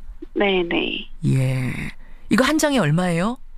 20원이요. 20원. 그럼 40원어치 쓴 거네요? 네. 설사 그 주인분 주장대로 50장 썼다고 해도 1,000원이네요? 네. 자, 이게 그 비닐봉투 50장 썼다고 신고 들어갔다 하고 경찰에서 연락 온 게 언제입니까? 12월 10일 날이요. 예. 어떤 상황에서 연락 받으셨어요? 이제 아침에 자고 있는데 휴대폰 번호로 이제 전화가 오더라고요. 절도죄로 신고가 되어 있었다고 하더라고요. 그래서 같이 동행을 해야 된다고 준비를 하고 나갔더니 이제 집 근처에 계시는 거예요. 아, 경찰이 나와 있어요? 네네. 그래서 같이 경찰차를 타고 이제 파출소까지 동행을 했죠. 야, 그 기분이 어땠습니까? 처음에는 안 믿겼죠. 이게 그렇게 절도죄라고 말씀하시고 하니까 많이 무섭고 그랬어요. 무섭고 네. 그렇죠. 경찰차 처음 타본 거 아니에요? 네. 자, 어떻게 이런 기가 막힌 일이 벌어졌는가 봤더니 갈등이 좀 있었다면서요? 점주하고. 네, 처음에 적어도 3개월 정도만 다녀달라고 하셔서 일을 시작을 하게 됐던 건데 제가 한 2달 정도 다니다 보니까 이제 사정이 생겨서 못 나가게 됐어요. 그만두게 됐어요. 네, 중간쯤에 말씀을 드리니까 이제 그래도 사람 구하는 이번 달까지만 나와달라고 하셔서 알겠다고 말씀을 드렸는데 갑자기 다음 알바 가는 날에 임금을 나중에 주시겠다고 하시더라고요. 원래 지급하는 날이 있는데 말일 날에 주시겠다고. 아, 원래 지급해야 되는 게 그러니까 며칠이었어요? 20일 정도에 받았어야 했는데 일 잘 나갈 테니까 이렇게 주시면 안 되겠냐고. 좀 빨리 주시면 안 되겠냐고. 나 나가는 날. 원래 주시는 날. 네, 안 되겠냐고 말씀을 드렸더니 가불 같은 것도 안 내고 그냥 안 된다고 하시더라고요. 안 된다고. 일단 거기서 하나 갈등이 있었고. 네. 또요? 네. 그거 말고 이제 근로계약서에 대해서 부분도 조금 갈등이 있었는데요. 사실 처음 들어가서 5,800원이라고 시급을 그렇게 말씀을 해주셔서 알겠다고 했는데. 그러니까 원래 지금 시급이 시간당 6,470원인데 5,800원이라고 말씀을 하셨어요. 그러면 한 90% 정도? 네네, 맞아요. 근데 이제 그 근로계약서 상에 1년 이상 계약이 되어 있더라고요. 아, 그러니까 우리 지금 인터뷰 같은 경우에는 1년짜리 일을 한 게 아닌데 1년 이상인 경우에만 수습기간이라는 게 인정이 된다 이 얘기예요. 네네. 아, 그러니까 그 근로계약서 자체가 이 짧게 근무한 사람에겐 해당이 안 되는 거다. 네. 그 더 달라고 말씀하셨어요. 6,470원으로 해달라. 네, 그렇게 말씀을 드렸죠. 근데 이제 입금 없으시다고 하시고 그렇게 이야기가 끝나다가 다음 날에 신고가 들어가게 된 거예요. 그 두 가지로 갈등이 생긴 거군요. 임금의 액수와 지급 시기를 놓고. 네. 저는 뭐 이건 양측의 주장이 워낙 강해가지고 법적으로 더 깊이 따져볼 부분이 있다고 치더라도 주목하는 게 뭐냐면요. 이런 갈등이 벌어졌을 때 경찰에다가 이렇게 보복성 신고를 하는 일이 이번 사례뿐만 아니라 종종 있다면서요. 네. 다른 점주분들이 다른 알바생들한테 이제 말로만 이제 폐기를 먹어라 이렇게 하시고 이제 전화나 문자로는 기록을 안 남기고 이제 알바생들이 최저를 요구할 때 이거를 횡령으로 고소를 해라. 폐기가 뭐예요? 폐기? 이제 삼각김밥이나 햄버거 이런 것들은 기간이 있잖아요. 유통기한이 있죠. 네, 유통기간이. 날짜가 지나면 그거를 이제 알바생들한테 먹으라고 주시는 분들도 계시고. 이거 어차피 버릴 거니까 상하지 않았으니까 먹을래? 하면서 이제 줘요. 네, 이제 기록을 남기지 말고 이제 알바생들한테 그냥 말로만 하시고 CCTV는 따로 알바생들이 먹는 걸 이제 보관해 두는 거예요. 그러고 나서 이제 최저를 알바생들이 그만둘 때 요구를 하면 이게 횡령이지 않느냐 이런 식으로 요구를 하신다고 하더라고요. 이 얘기를 어디서 들으셨어요? 보통 이제 알바생들이 대부분 다 알고 있는 내용들이에요. 그런 일들이 있다. 네, 이제 편의점 같은 경우는 어느 곳을 돌아다녀도 최저를 못 받아요. 거의 대부분은. 물론 편의점 점주분들도 요새 장사 안 되고 여러 가지로 뭐 어려운 점들이 있습니다. 그렇다고 하더라도 그보다 더 어린 알바생들에게 원래 지급해야 할 것을 안 주면 또 그건 안 되겠죠. 그건 또 다른 차원의 문제 아닙니까? 거기다 더해서 보복성 신고 뭐 이런 것까지 더해진다면 이거는 그야말로 좀 알바생들의 비애네요. 네. 신고 당하고 경찰서 가서 조사받고 나서 울지 않았어요? 많이 울었죠. 많이 울었어요. 내기도 많이 힘들고요. 다른 알바생들이 이런 일을 안 겪었으면 좋겠고. 이게 뭐 위로가 되는 말인지 모르겠습니다만 이것도 살면서 또 하나 큰 교훈을 얻었다. 성장통이다 이렇게 생각하시고. 네. 예, 용기 잃지 마세요. 네, 감사합니다. 예, 고맙습니다. 네. 근데 지금 이렇게 알려진 사례들은 빙산의 일각이라고 그럽니다. 이 아르바이트생들이 겪는 이런저런 순환이 대단하다고 하는데요. 청소년 근로권익센터 이남준 노무사 연결을 해보죠. 이 노무사님 안녕하세요. 네, 안녕하세요. 청소년 근로권익센터 이남준 노무사입니다. 자, 비닐봉투 알바생의 사연 기가 막힌데 근데 이렇게 갈등이 생길 경우에 절도죄로 신고하는 경우가 종종 있는 경우라고요. 사실입니까? 예, 이제 뭐 편의점들 점주들끼리 모인 커뮤니티가 있어요, 인터넷에. 예. 사장님들 사이에서도 그러한 내용이 이제 퍼져서 노하우처럼. 예, 그렇죠. 물론 많은 점주분들이 이게 선하게 알바생들을 대접하는 분들이 훨씬 많습니다. 하지만 이런 사례들도 분명 지금 현실에서 존재한다, 접수되고 있다 이런 말씀이에요. 예, 맞습니다. 그래요. 편의점의 예를 우리가 지금 쭉 들어봤습니다만 사실 편의점 외에도 다른 아르바이트 현장이 많잖아요. 어떤 사례들을 지금까지 목격하셨습니까? 접수하셨습니까? 예, 알바생들이 조금 이제 자기 권리를 주장을 못하는 경향이 있어요. 이제 사장님이 뭐라고 하더라도 이제 그냥 당하고 있는 경우가 많은데 예를 들어서 성희롱 사건이 조금 크게 영향을 미칠 수가 있는데 뭐 예를 들어서 성희롱, 예. 유부남인 주인분이 이제 알바생들한테 이제 뭐 서로 둘이만 있을 때 뭐 예를 들어서 사귀자. 설거지를 해주면 뽀뽀를 해주냐. 뭐 이런 식으로. 잠깐만요. 그게 무슨 말이에요? 설거지 해주면 뽀뽀해주냐? 이게 무슨 말이에요? 알바생이랑 사장님이랑 둘이 있을 때 예. 이제 뭐 설거지를 내가 원래 네가 할 일인데 내가 대신해주면 뭐 뽀뽀를 해줄 수 있느냐. 뭐 사귈 수 있느냐. 뭐 이런 식으로 친구들한테 성희롱을 하는 경우도 종종 발생하고 있습니다. 이게 지금 노무사님이 그냥 생각하신 게 아니라 실제 사연들 접수한 사연들을 말씀하시는 거죠? 예, 그렇죠. 저희 이제 실제 상담 사례를 통해서 얘기 드리는 거고요. 네가 할 일을 너 식당을 지금 네가 닦아야 되는데 네가 설거지해야 되는데 내가 그거 대신해 주면은 이런 거 해줄래? 이러면서 성희롱을 한다. 예, 그렇죠. 허허. 그래 또 어떤 사례들 들으셨어요? 알바생 같은 경우에는 이제 뭐 계약서가 없다는 등 이렇게 기간이 많이 정해지지 못한 경우도 많고, 그렇죠. 대신해서 일할 수 있는 알바생들이 많이 없어요. 뭐 예를 들어 한 타임에 1시간씩 근로를 시키기 때문에 이럴 경우에 뭐 아파서 쉰다고 할 때 이제 사장님께서 알바생한테 그냥 나오지 말고 푹 쉬어라, 뭐 평생 쉬어라 이러고 이제 그냥 또 마음에 안 들면 해고를 시켜버린다든지 이런 경우도 많이 발생하고 있습니다. 그렇게 쉬운 해고가 여전히 갑질하듯이 하는 해고가 여전히 알바 현장에서는 벌어지고 있어요. 그 영세 사업장인 편의점 등이나 알바생들한테는 되게 많이 발생하고 있습니다. 여전히 취약한 곳. 아르바이트는 또 대부분 응대하는 사람들이 손님이잖아요. 네. 손님으로부터 당하는 이 갑질들, 스트레스들도 엄청날 것 같아요.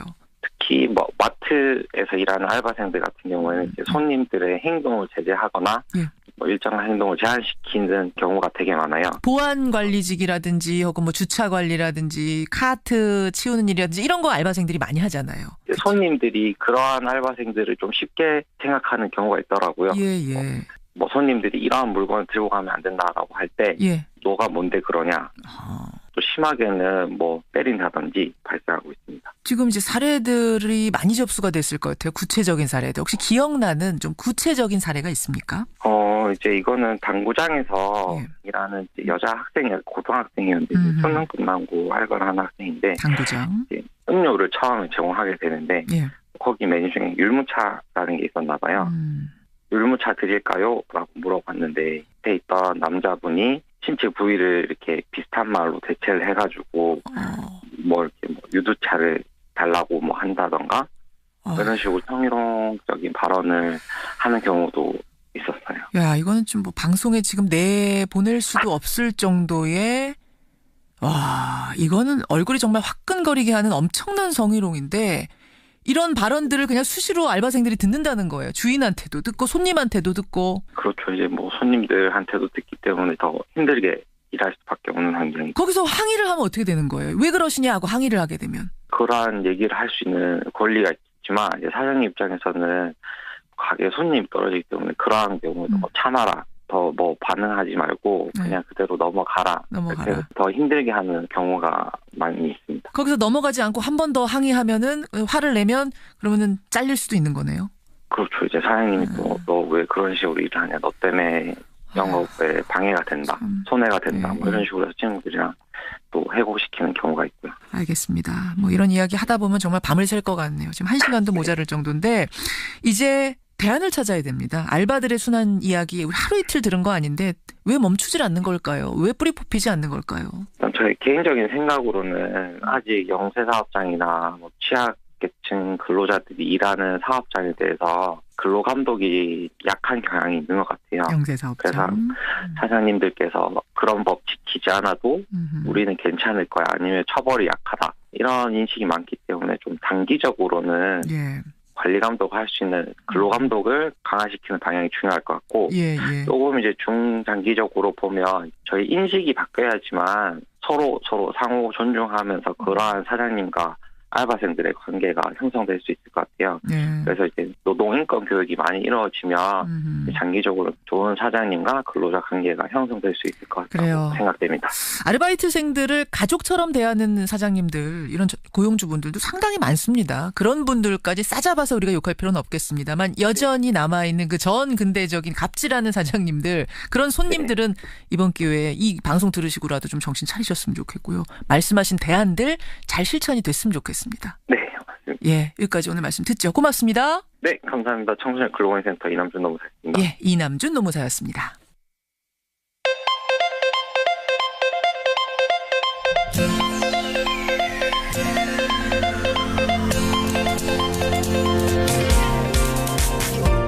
여러분은 지금 CBS 라디오 김현정의 뉴스쇼를 함께하고 계십니다.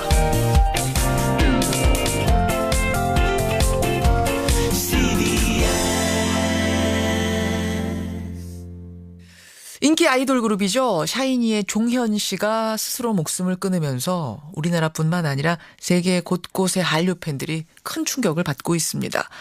그제 오후에 사망을 했는데요. 어제 유서가 공개가 됐습니다. 역시나 깊은 우울증을 앓고 있었다는 걸 우리가 눈치챌 수 있죠. 고등학교 때 우리나라 최고 기획사의 연습생으로 들어갔습니다. 그래서 인기 그룹의 멤버로 승승장구를 해왔고 우리가 보기에는 남부러울 곳 없는 스타인데 대체 뭐가 그렇게 그를 힘들게 했던 걸까요? 심리 전문가 한 분을 모십니다. 근데 이분도 90년대 걸그룹 출신이세요. 1세대 걸그룹이죠. SOS의 멤버였던 샤론 심리상담소 박상희 소장 연결을 해보겠습니다. 아, 박 소장님 안녕하세요. 네, 안녕하세요. 언제 활동을 정확히 하셨어요? 저요. 저 93년도 한 4년도? 너무 옛날 얘기긴 하네요. 네. 그렇게 활동을 하다가 그만두고 이제 심리학 공부를 하신 거예요. 네, 상담 공부를 했죠. 그렇죠. 네. 자, 그럼 우선 심리상담소 소장으로서의 질문 드리겠습니다. 어제 종현 씨의 유서 어떻게 보셨어요? 어떻게 분석하셨어요? 네, 저는 이 유서를 보고 정말 이 종현 씨가 마치 제 근처에서 절규를 하는 것처럼 문장마다 다 마음이 아팠어요. 문장마다? 이 종현 씨가 얼마나 그 순간에 절망을 느꼈고 호소하고 싶었고 절규하고 싶었는지를 사실 이 유서에서 좀 절절히 느꼈습니다. 특히 어떤 구절 기억나세요? 저는 문장마다 사실 다 살아있는 것처럼 느꼈는데 첫 문장부터 나는 속에서부터 고장났고 그다음에 이제 뭐 막히는 숨을 틔워줄 수 없으면 멈추는 게 낫고 또 나는 오롯이 혼자다 뭐 이런 것들이 맞아요. 다 사실은 이제 심리적인 이슈를 얘기하는 걸로 보였거든요. 네, 그래서 사실 문장마다 예. 한마디 한마디가 다 사실은 좀 아팠습니다. 그러니까 많은 사람들이 말합니다. 샤이니 종현이 도대체 왜? 잘 나가는 아이돌이 왜? 사실은 이제 뭐 아이돌 되고 싶어도 못 되는 사람들이 태반이고 그래서 우울증 겪는다는 사람은 이해하는데 이 스타가 왜 우울증에 빠졌을까? 이런 얘기들 하거든요. 종현 씨가 왜 우울증에 빠졌을까라는 것은 사실은 정답은 알 수가 없어요. 왜냐하면 우울증이라는 것은 병이고 이게 정말 환경이나 경험이나 심리적인 것에서 올 수도 있지만 뭐 유전적인 문제에서 올 수도 있고요. 사실 안타까운 것은 그 우울증이라는 것은 전문가와 함께 조금 더 인내를 가지고 나으려고 하면 나을 수 있는 병인데 그 중간에 희망을 갖지 못했고 우리가 흔히 이제 터널 비전이라고 하는 마치 터널에 갇힌 듯한 그 터널을 통과하면 빛이 있는데 분명히 있는데 터널에 갇혀 있을 때는 그 빛을 보지 못하는 거죠. 그렇죠. 나는 이 터널 안에서 끝까지 있을 거야. 그런 절망감에 어떤 희망을 못 느꼈다는 것이 중요합니다. 그러니까 종현 씨가 왜 우울증에 걸렸는지는 정확히 말할 수는 없다. 케이스들은 다 다르니까. 하지만 분명히 스타들이 겪는 어떤 정신적인 고통이 있는 것만은 분명해 보여요. 네. 걸그룹으로 활동하셨으니까 뭔가 공감되는 부분이 있으실 것 같아요. 저도 제 주변에 어렸을 때부터 이제 연예계 친구들도 있었고 선후배들도 많았고 사실 상담자가 된 후에는 연예인들과 이제 대화도 여러 차례 나눴기 때문에 사실 연예계라는 곳은 굉장히 화려하지 않습니까? 그렇죠. 근데 빛이 너무 화려한 곳에는 그림자도 있는 거죠. 연예계 탑스타가 되기 위해서 달려가시는 분들은 좌절되는 환경 안에서 자존감도 문제가 생기고 또 이 샤이니의 종현처럼 톱스타에 있는 분들도 심적으로는 정말 과할 정도의 경쟁 그리고 아무리 톱스타에 있지만 미래의 한 달 후에 나는 보장될 수 없다라는 불안감 거기에 이미 최고기 때문에 사람들의 기대는 너무 높은 것 그리고 그 기대에 조금이라도 못 미치는 것 같으면 혹독한 질책 그렇죠. 뭐 이런 것으로 인해서 굉장히 불안해하고 또 힘들어하고 있다고 저는 생각을 했고요. 그러니까 연예계가 굉장히 화려하지만 사실 이 사람의 마음이나 정신적인 부분에 대해서는 우리가 이제 뭐 트라우마라고도 표현을 하기도 하는데 뭐 약간 상처, 뭐 스크래치가 난다라는 표현도 하고 상처를 주기에는 여러 가지로 조금 최적화된 상태에 있기는 하죠. 그 중에 하나가 인터넷 댓글 같아요. 종현 씨의 경우도 네티즌들 댓글에 상당히 괴로워했다 이런 증언이 나오더라고요. 이제 우리는 쉽게 말해요. 아니 좋아하는 팬이 훨씬 많은데 익명의 악플에 뭘 그렇게 신경을 쓰나 무시하면 되지. 근데 그게 말처럼 쉬운 게 아니라면서요. 저는 그런 악플에서 자유로운 사람은 아마 거의 없을 것이라고 생각을 하거든요. 한 인간이 스타이기 때문에 이겨내야 된다. 이건 사실 저는 그 누구도 감당하기 어려운 아픔이라고 생각을 하고 있습니다. 우리도 스트레스 받아요. 평범한 뭐 일반인들도 받는데 받으면 또 주변에 막 털어놓거든요. 털어놓으면서 화도 풀고 그러는데 사실 스타들은 유명인들은 그것도 어려운 거죠. 종현 씨의 경우도 비슷했을 것 같고. 제가 봤을 때 연예인들이 가장 심적으로 어려운 건 바로 그 부분이거든요.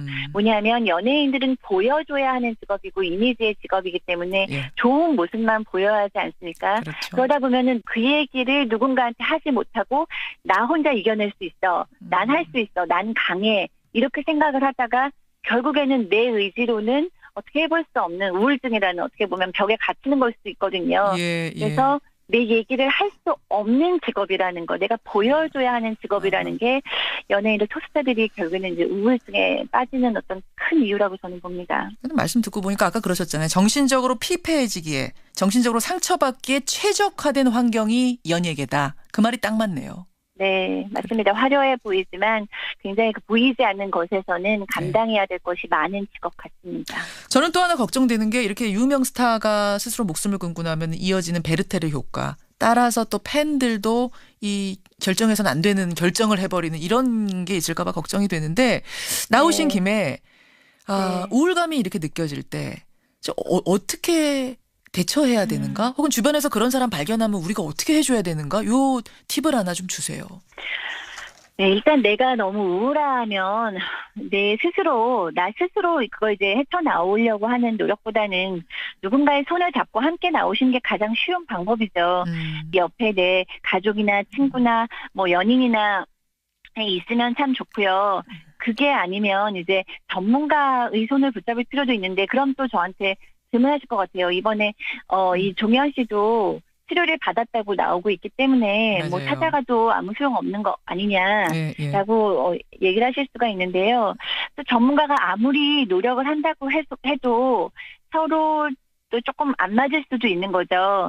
그렇다면 거기서 또 포기를 하지 마시고 전문가들 사람이기 때문에 잘 맞는 어떤 전문가를 찾아보는 노력도 저는 중요할 거라고 생각하거든요. 나와 또 스타일이 맞는 사람이 있을 수가 있죠. 그렇죠. 이건 대화하는 과정이니까. 네, 그렇습니다. 근데 이제 그런 분들을 찾을 의욕도 없는 상태가 있기 때문에 그래서 주변 사람들의 관심이 필요한 거거든요. 내가 정말 관심을 가지고 또 질문해주고 도와주는 거 사실 그게 가장 중요하다고 봅니다. 중요한 부분 지적해 주셨네요. 내가 힘들 때 누군가에게 손을 좀 잡아달라고 그 한 사람을 찾으시고요.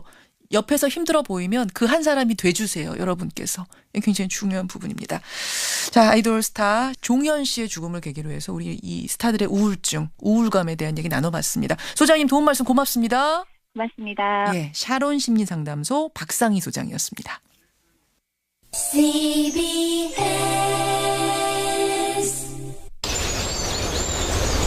더 맑은 공기, 더 깨끗한 물, 더 선명한 하늘. 이 놀라운 세상의 시작. 지금 당신의 빈병 반환으로 더 좋은 환경이 만들어지고 있습니다. 빈병의 수명이 늘어나면 자연의 수명도 늘어납니다. 다 쓰고 다시 쓰고 자원 순환으로 열어가는 지속 가능한 미래. 이 캠페인은 환경부와 한국순환자원유통지원센터가 함께합니다.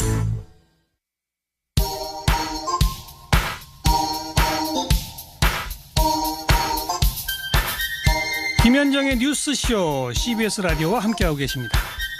저는 퇴근길 시사자키 정관용입니다.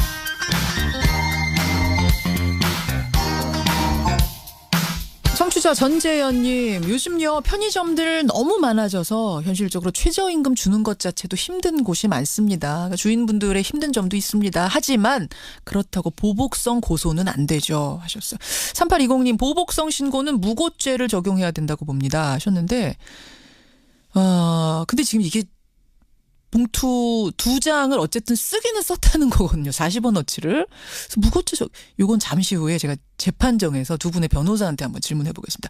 김지연님, 저도 가게 운영하지만요. 좀 하소연도 필요할 것 같아요. 저는 편의점 아니고 커피숍 운영하는데요. 이게 가르쳐야 됩니다. 기술이 필요한 거라서 알바생을 가르쳐야 되는데 초보 알바생 같은 경우에는 한 달 정도가 소요됩니다. 근데 그거 다 가르쳐 놓으니까 갑자기 안 나오는 알바생들도 있어요.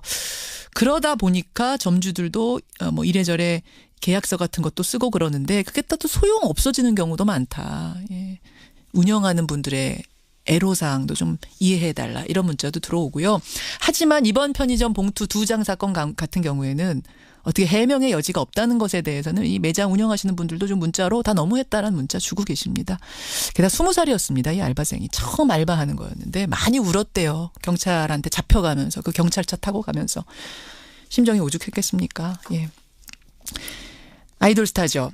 샤이니 종현 씨의 이 죽음에 대해서는 2913님이 제 고등학교 딸이 샤이니 팬입니다. 종현이란 친구가 이렇게 된 이후로 계속 울고 있어요. 이 아이도 걱정이에요. 아이고, 이런 집들이 있죠. 지금 베르테르 효과가 나타날까 봐 많이들 걱정하고 계세요. 이 팬들이 따라서 이 죽음을 따라가는 뭐 이런 경우죠. 살피셔야 됩니다. 2913님. 지금 딸아이의 상황을 잘 세심하게 살피셔야 됩니다. 여러분들 의견 고맙습니다. 벌써 재판정 제가 예고드렸더니 문자가 많이 들어오는데요. 라디오 재판정 시작해보죠. 두 분의 변호사 모십니다. 어서 오십시오. 네, 안녕하세요. 노영희 변호사님 어서 오세요. 아니 저는 이 라디오 재판정 듣고 계시는 여러 청취자 여러분들 힘내시라고 말씀드리고 싶습니다. 왜 갑자기? 그 대한민국 5% 안에 드신 거예요. 무슨 최고 수준을 청취자로서. 우리 한 5% 안 됩니까 청취율? 뜬금없이 뜬금없이 청취율 얘기를. 아니, 어쨌든 상위 5%, 지적 수준 상위 5% 말씀하신 거죠. 그러니까 우리는 전부 다 상위 5%예요. 아유, 좋아요. 예, 그거 뭐 근거 없어도 괜찮습니다. 이렇게 해서 한번 우울한 일 많은데 웃고 가네요, 노영희 변호사님. 매주 막 던지시네요. 백 변호사님도 인사 말씀 좀 준비해오라는 청취자들의 요청 많았는데 오늘도 없습니까? 제 새해부터 시작하겠습니다. 노영희 변호사가 너무 이제 센 걸 던져주셔서 제가 어설프게 해봐야 뭐 별 도움도 안 될 것 같고 그래서요. 어쨌든 두 분 더 센 걸로 가져오세요. 어서 오십시오. 노영희 변호사, 백성문 변호사. 3820님이요. 그 봉투 2장으로 신고당한 알바생이 무고죄로 맞고소하면 안 되느냐. 이게 돼요? 결론적으로 안 됩니다. 40원인데도? 그러니까 이게 금액의 문제가 아니고요. 이제 무고죄라는 거는 없는 사실을 만들어서 형사처벌을 받게 할 목적으로 수사기관에 신고하는 게 이제 무고죄인데 이거는 사실 경찰이 와서 데리고 가서 조사를 해보고 피해 금액도 너무 작고 뭐 이거를 정말 절도의 고의를 갖고 훔쳤다고 보기는 좀 어렵다라는 취지로 이제 돌려보낸 거란 말이에요. 이런 경우는 뭐 합의예요, 뭐예요, 그러면? 그러니까 이런 경우는 그냥 말 그대로 훈방 조치로 끝내는 거죠. 근데 그러니까 없는 사실을 만들어서 했다면 무고죄가 될 수 있지만 봉투 2장을 쓴 건 사실이기 때문에 피해 액수가 아무리 작아도 이게 그리고 봉투 2장 40원일지라도 재물이라면 절도죄가 될 수도 있거든요. 한 장이어도 설사. 한 장이어도 20원 아니라 10원짜리 재산적 가치가 없다고 생각하는 종이 한 장도 절도죄의 객체가 될 수는 있어요. 그렇기 때문에 물론 제가 그 청취자분께서 문자 보낸 의도가 뭔지는 분명히 알겠지만 법적으로 무고죄가 되긴 쉽지 않습니다. 우리 심정적으로는 참 너무한 거 아니에요? 봉투 2장 너무한 건 분명하죠. 너무한 건 분명합니다. 그 2장을 뭐 진짜 내가 훔쳐서 이걸 팔아야지가 아니라 그렇죠. 과자를 이제 샀대요, 아르바이트생이. 본인이 산 다음에 그거 담아가려고 뭐 2장을 썼다 이렇게 얘기가 들리더라고요. 참. 근데 절도죄는 가장 중요한 게 그 불법 영득 의사가 있느냐 없느냐 이게 가장 중요해요. 그게 무슨 말이에요? 불법적으로 이것을 내가 영구적으로 가지려는 마음이 있었냐 없었냐 이게 가장 중요한데 이 사건에서는 이용하려는 의사는 있었겠지만 그거를 뭐 불법적으로 영구히 가지려는 의사가 있었다고 보지는 않기 때문에 아마 이제 이런 식으로 결론이 난 것 같아요. 그래요. 답이 되셨죠. 하여튼 아르바이트생의 딱한 사연. 물론 점주분들의 애환도 이해합니다만 그래도 이런 보복성 신고는 안 되죠. 예.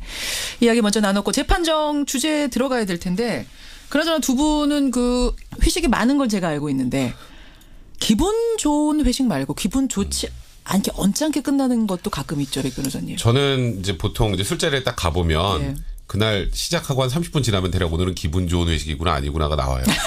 뭘 기준으로 나옵니까? 저는 술을 강권하는 것. 그러니까 그런 분들이 있는 회식 자리는 굉장히 불편해요. 그러니까 술은 자기가 견딜 수 있을 만큼 적당히 조절해서 먹으면 되는데 꼭 여기에서 이 사람이 쓰러질 때까지 먹여야겠다라고 생각하시는 분들이 꼭 있는데 그분들이 보통 나이가 좀 연세가 저보다 좀 위거나 저보다 뭐 윗급이신 분들이 많다 보니까 또 그러면 안 먹을 수도 없거든요. 백 변호사님은 심지어 잘 드시는 분인데도. 그렇죠. 그러니까 제가 잘 먹고 못 먹고를 떠나서 억지로 자꾸 먹이려고 하는 것 그런 문화는 좀 없어져야 되는데 아직도 조금 남아있는 것 같아요. 그래서 그런 날은 기분이 별로 좋지 않습니다. 아유, 맞아요. 노 변호사님 어떠세요? 저는 저한테 억지로 먹이는 건 좋아합니다. 오늘 너무 막 던지시는 거예요. 강권하셔도 됩니다. 저한테는. 워낙 강하시니까. 그건 아니고 그냥 저는 저한테 먹으라 그러면 이 사람이 날 되게 좋아하나 보다. 이렇게 느껴져서 되게 좋아요. 근데 어쩔 때 기분이 안 좋냐면 자기네끼리 막 싸울 때.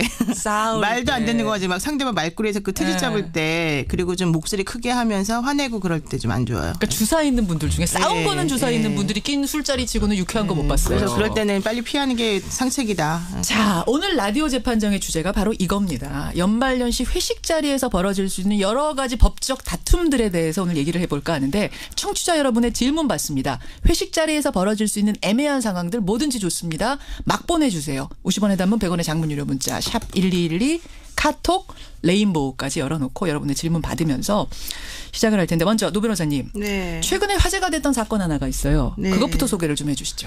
그러니까 한 초등학교 교사들 회식 자리에 있었습니다. 그때 교장 선생님을 비롯해서 한 10여 분의 선생님들이 이제 모였는데. 선생님들? 네네. 근데 교장 선생님이 이제 당연히 이제 그 선생님들한테 술을 따라주고 이제 그 중에 여자 선생님들이 3분 계셨었는데 이제 남성 교사님 남자 선생님들은 다 드셨는데 여성분들이 안 드신 거예요. 그러니까 이제 교감 선생님이 이제 중간에서 빨리 잔을 비우고 교장 선생님께 따라 드려라 이렇게 말을 한 거죠. 여성 교사들한테. 네. 근데 여기서들이 그 말을 듣고도 술잔을 비우지도 않고 따라 주지도 않았어요. 그러니까 다시 빨리 잔 비우고 따라 드리세요. 이런 식으로 말했단 말이죠. 그러니까 이제 이 자리에 있던 여자 선생님 중에 한 분이 여성가족부에 이런 것에 대해서 시정을 좀 요구하는 신청을 했고 여성가족부 남녀차별개선위원회에서는 이 교감 선생님의 행위가 성희롱이다라고 결론을 내리고 학교에 통지를 했던 상황이었습니다. 여자 선생님들 그러니까 이분 반말로 하거나 그런 건 아닌데. 네, 그런 건 아닌데. 네, 그러니까 교감 선생님은 이거 성희롱 아닌데 성희롱이라고 나한테 했구나라고 하면서 이제 행정소송을 낸 거예요. 이거 이의처분을 하면서. 교감 측에서도. 네, 교감 선생님이. 예. 그래서 이제 1심 재판부에서는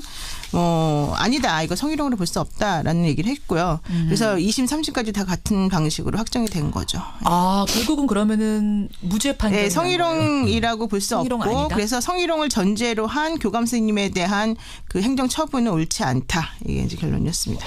이렇게 근데 저는 지금까지는 성희롱이라고 하면은 여성이 느끼면 무조건 성희롱이다 이렇게 알고 있었는데. 근데 보통 피해자 중심으로 판단을 해요. 예. 그러니까 내가 성적 수치심을 느꼈느냐, 느끼지 않았느냐를 기준으로 많이 판단을 하는데 그러더라도 사전에 전제 조건이 여러 가지 정황상 성희롱의 목적을 상대방이 가지고 했는지를 이제 판단할 수 있는 여러 가지 자료들을 보는데 이번 사건 같은 경우에 이게 당신들이 여자니까 술을 따라라는 취지로 얘기가 나온 거라면 그럼 성희롱이 충분히 될 수 있죠. 아, 여자니까 여자가 남자한테 따라줘야지 이랬으면. 교사들한테 9명한테 다 술을 따라주고 술 한 잔씩 다 드시고 교장 선생님도 한 잔 따라주세요. 그리고 그날 있었던 내용 자체가 그러니까 성희롱의 목적을 가지고 있었다고 볼만하지가 않았다라는 거예요. 그러니까 이 여교사니까 당신들은 여교사니까 교장에게 술을 따라라면 무조건 성희롱이에요. 무조건. 근데 9명에게 다 따라주고 그 세 분도 좀 드시고 좀 따라주시죠. 그러니까 그게 여자기 때문에 따르라고 한 게 아니라 이 세 명만 술을 마시지 않았으니까 술을 마시고 교장이 그래도 따라줬으니까 예의상 다시 따라주십시오라는 취지로 이제 바라본 거죠. 대법원에서 그러니까 법원에서는 그렇게 바라봤다는 그렇죠. 거예요. 자, 백 변호사님 의견은 어떻습니까? 전 이거는 성희롱이라고 보기 힘들다고 봐요. 그러니까 이게 아무리 피해자 중심이라고 하더라도 이거는 의도 자체가 상대방의 성적 수치심을 야기할 목적 자체가 아니었기 때문에 제가 아까 말씀드렸던 것처럼 이거는 다른 선생님도 준 잔을 다시 받는 목적으로 한 거지 이게 여자라서 다시 따라라가 아니란 말이죠. 아니었기 그래서 때문에 성희롱이 아니죠. 성희롱의 의도, 수치심 주려는 의도가 없었기 때문에 성희롱 아니다. 노 변호사님. 저는 이제 이번 그 재판에서는 성희롱이 아닌 것으로 얘기가 나오기는 했지만 실제 그 받아들이는 선생님 입장에서는 그렇게 느꼈을 수도 있었겠다 이렇게 생각을 해요. 그러니까 성희롱이 전혀 아니다라고 말씀드리는 게 아니고 성희롱이 될 소지도 있었다고 보는 거예요. 왜냐하면 이 문제 삼았던 그 선생님의 주장은 이거예요. 그 교감 선생님이 그렇게 두 차례에 걸쳐서 교장에게 술을 따르라라는 말을 한 다음에 특히 자신을 지목해서 교장 선생님께 필히 한 잔 따르지라고 말하는 그런 행위를 했었었는데 A 선생님은 필히 한 잔 따르지라고 콕 찍었다. 네, 콕 찍어서 말을 했는데 이제 그때 상당히 불쾌하고 매우 기분이 나빴다라고 하는 거예요. 근데 이렇게 이 여자 선생님이 느끼게 된 이유 중에 하나가 이 술을 따르라 그러니까 여자한테 술을 따르라라고 하는 그러한 그 행위가 사실은 우리나라 그 예전에 이제 안 좋았던 그 뭐 기생문화라고 보통 부르는데 그 여성분들이 이제 남성을 접대하기 위한 자리에서 술 따르는 버릇이 아마 연결돼서 얘기가 좀 됐기 때문에 아닌가 싶고요. 그런 것들 때문에 이제 사실은 그 교감 선생님은 그런 의도가 아니었을 수도 있겠지만은 일반적으로 우리가 이제 문화적인 상황에서 이걸 받아들였을 때 그렇게 이제 오해하거나 혹은 잘못 불쾌하게 받아들일 가능성도 좀 있었던 부분에서 게다가 특히 이 교감 선생님이 그렇다면 왜 남자 선생님들한테는 술을 이미 다 비운 남자 선생님들한테는 왜 술 따르라고 말을 안 했나 이것도 좀 생각해 볼 수 있잖아요. 그러니까 성희롱을 했다라고 고발 당한 사람 중에 의도가 있었다고 하는 사람이 한 명이라도 있느냐? 그러니까 사실 그런 사람은 없지 않느냐 이 말씀이신 거예요, 노 변호사님. 그러니까 의도가 물론 교감 선생님은 의도가 자기는 없었다라고 얘기를 하고 있지만 이제 그런 예를 들면 술 좀 따르지라고 하는 그 말이 정말 그렇게 중립적인 말이냐?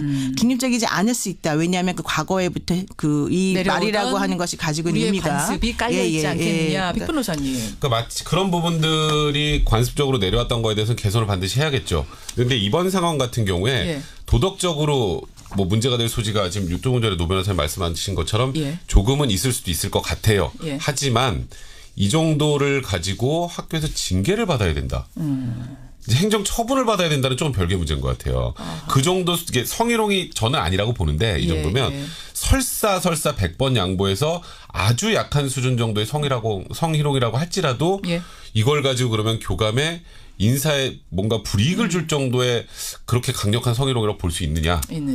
그런 의미로는 사실 법적으로 보기에는 법적으로 성희롱이라고 판단하기에는 지금 이 공간에서 있었던 일들을 비추어 봤을 때 통상적으로 우리가 성희롱 이런 상황에서 성희롱은 딱 봐도 누가 봐도 아는 성희롱들이 있잖아요. 근데 이 상황은 갸우뚱하게 만들고 그리고 현실적으로 이 정도는 그 당시에 정황을 봤을 때 좀 너무한데라고 느낄 정도까지 성희롱으로 규정을 하면 사회가 너무 팍팍해지지 않겠습니까? 게다가 이 여교사 3명 중에 1명은 성희롱이라고 그렇죠. 느꼈다는 거고 2명은 지금 느끼지 않았다고 해요. 그래서 이제 무죄가 된 건데 그럼 만약 3명이 다 느꼈다 하면 결과가 달라질 수도 있는 거예요. 3명이 다 느꼈다면 가능성이 좀 더 높아지겠죠. 왜냐하면 그러면 교감의 행동 자체에 무언가 성적 수치심을 주려는 의도가 있는 것처럼 사람들이 느끼는 거니까요. 거니까. 그리고 나머지 이제 또 같이 있었던 남성 교사들도 어떻게 느꼈는지도 굉장히 중요합니다. 중요하고. 그러니까 성희롱은 여성이 한 명이라도 느끼면 무조건 성희롱 이런 건 아니라는 얘기. 다 조사를 한다는 얘기입니다. 그 당시에 분위기라든지 환경, 상황, 같이 있었던 사람의 증언까지.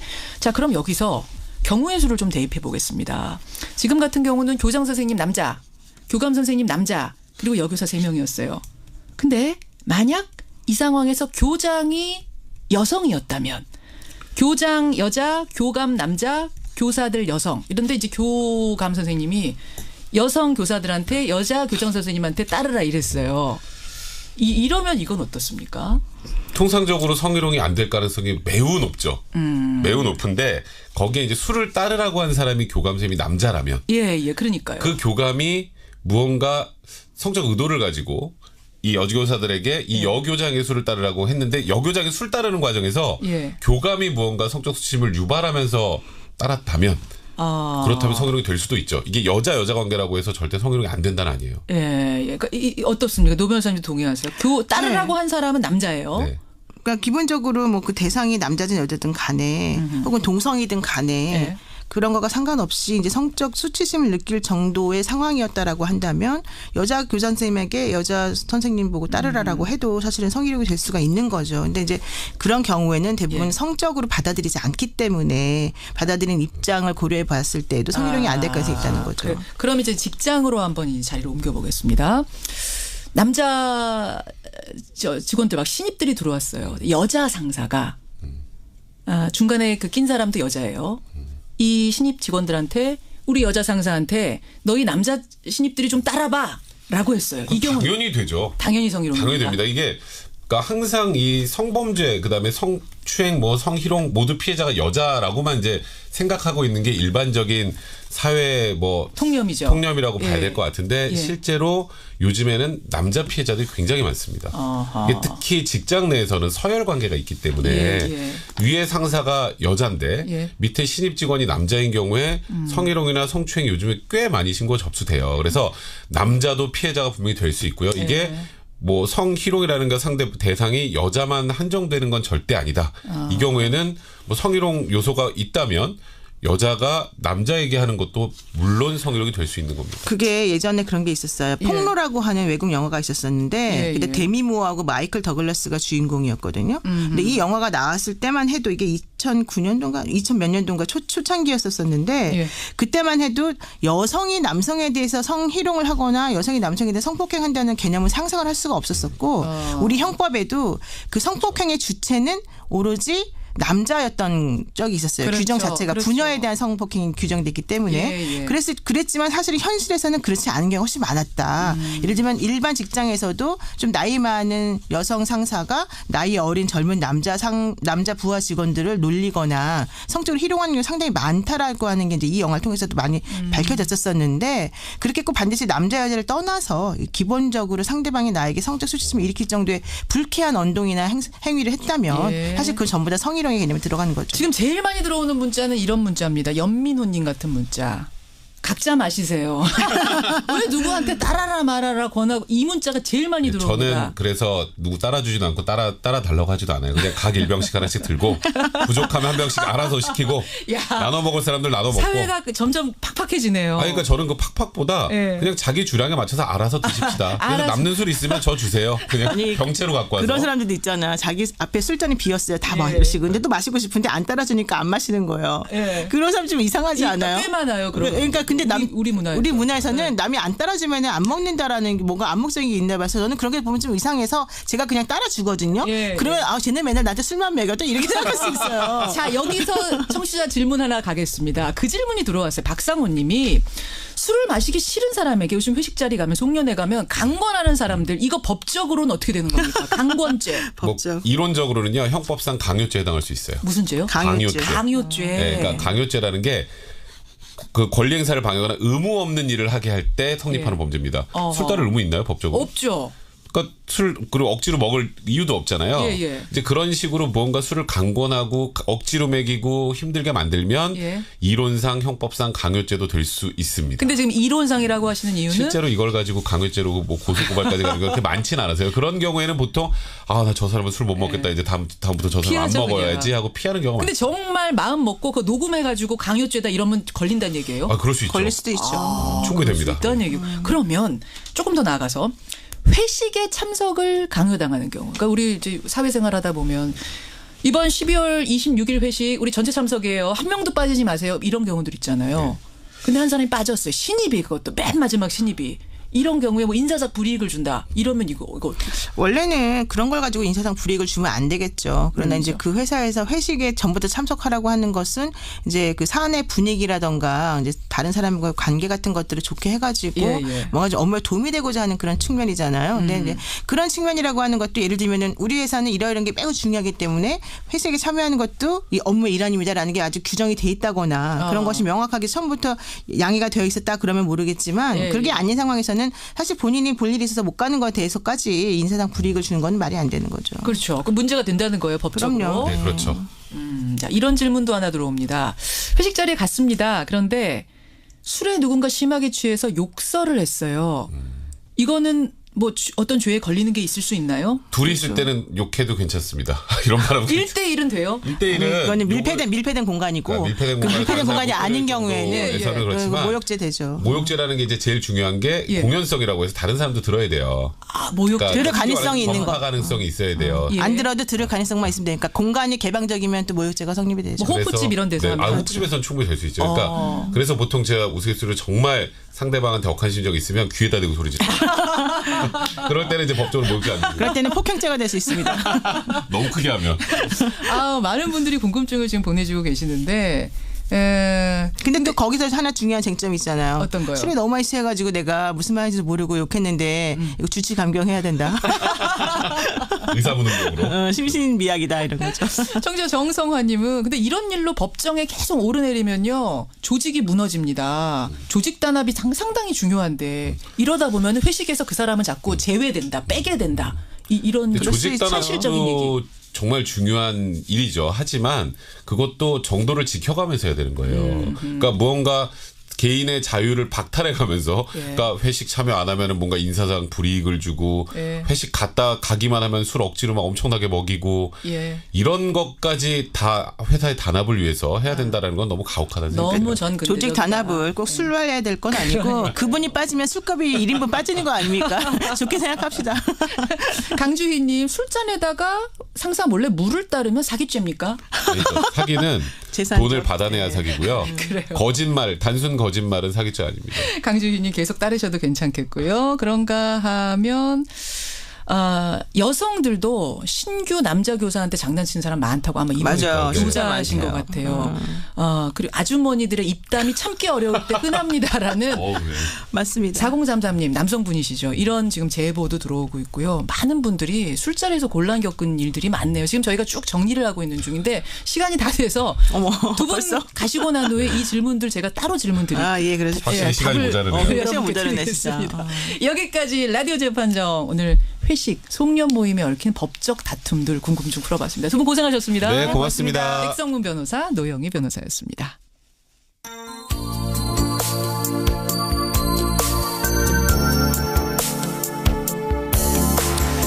오늘 많이 추워진답니다. 그리고 오후에는요 중부와 남부 일부 지역에 10cm 이상의 큰 눈이 내린다고 하네요. 정말 한겨울입니다. 김현정의 뉴스쇼가 선정한 오늘의 노래 조관우 겨울 이야기.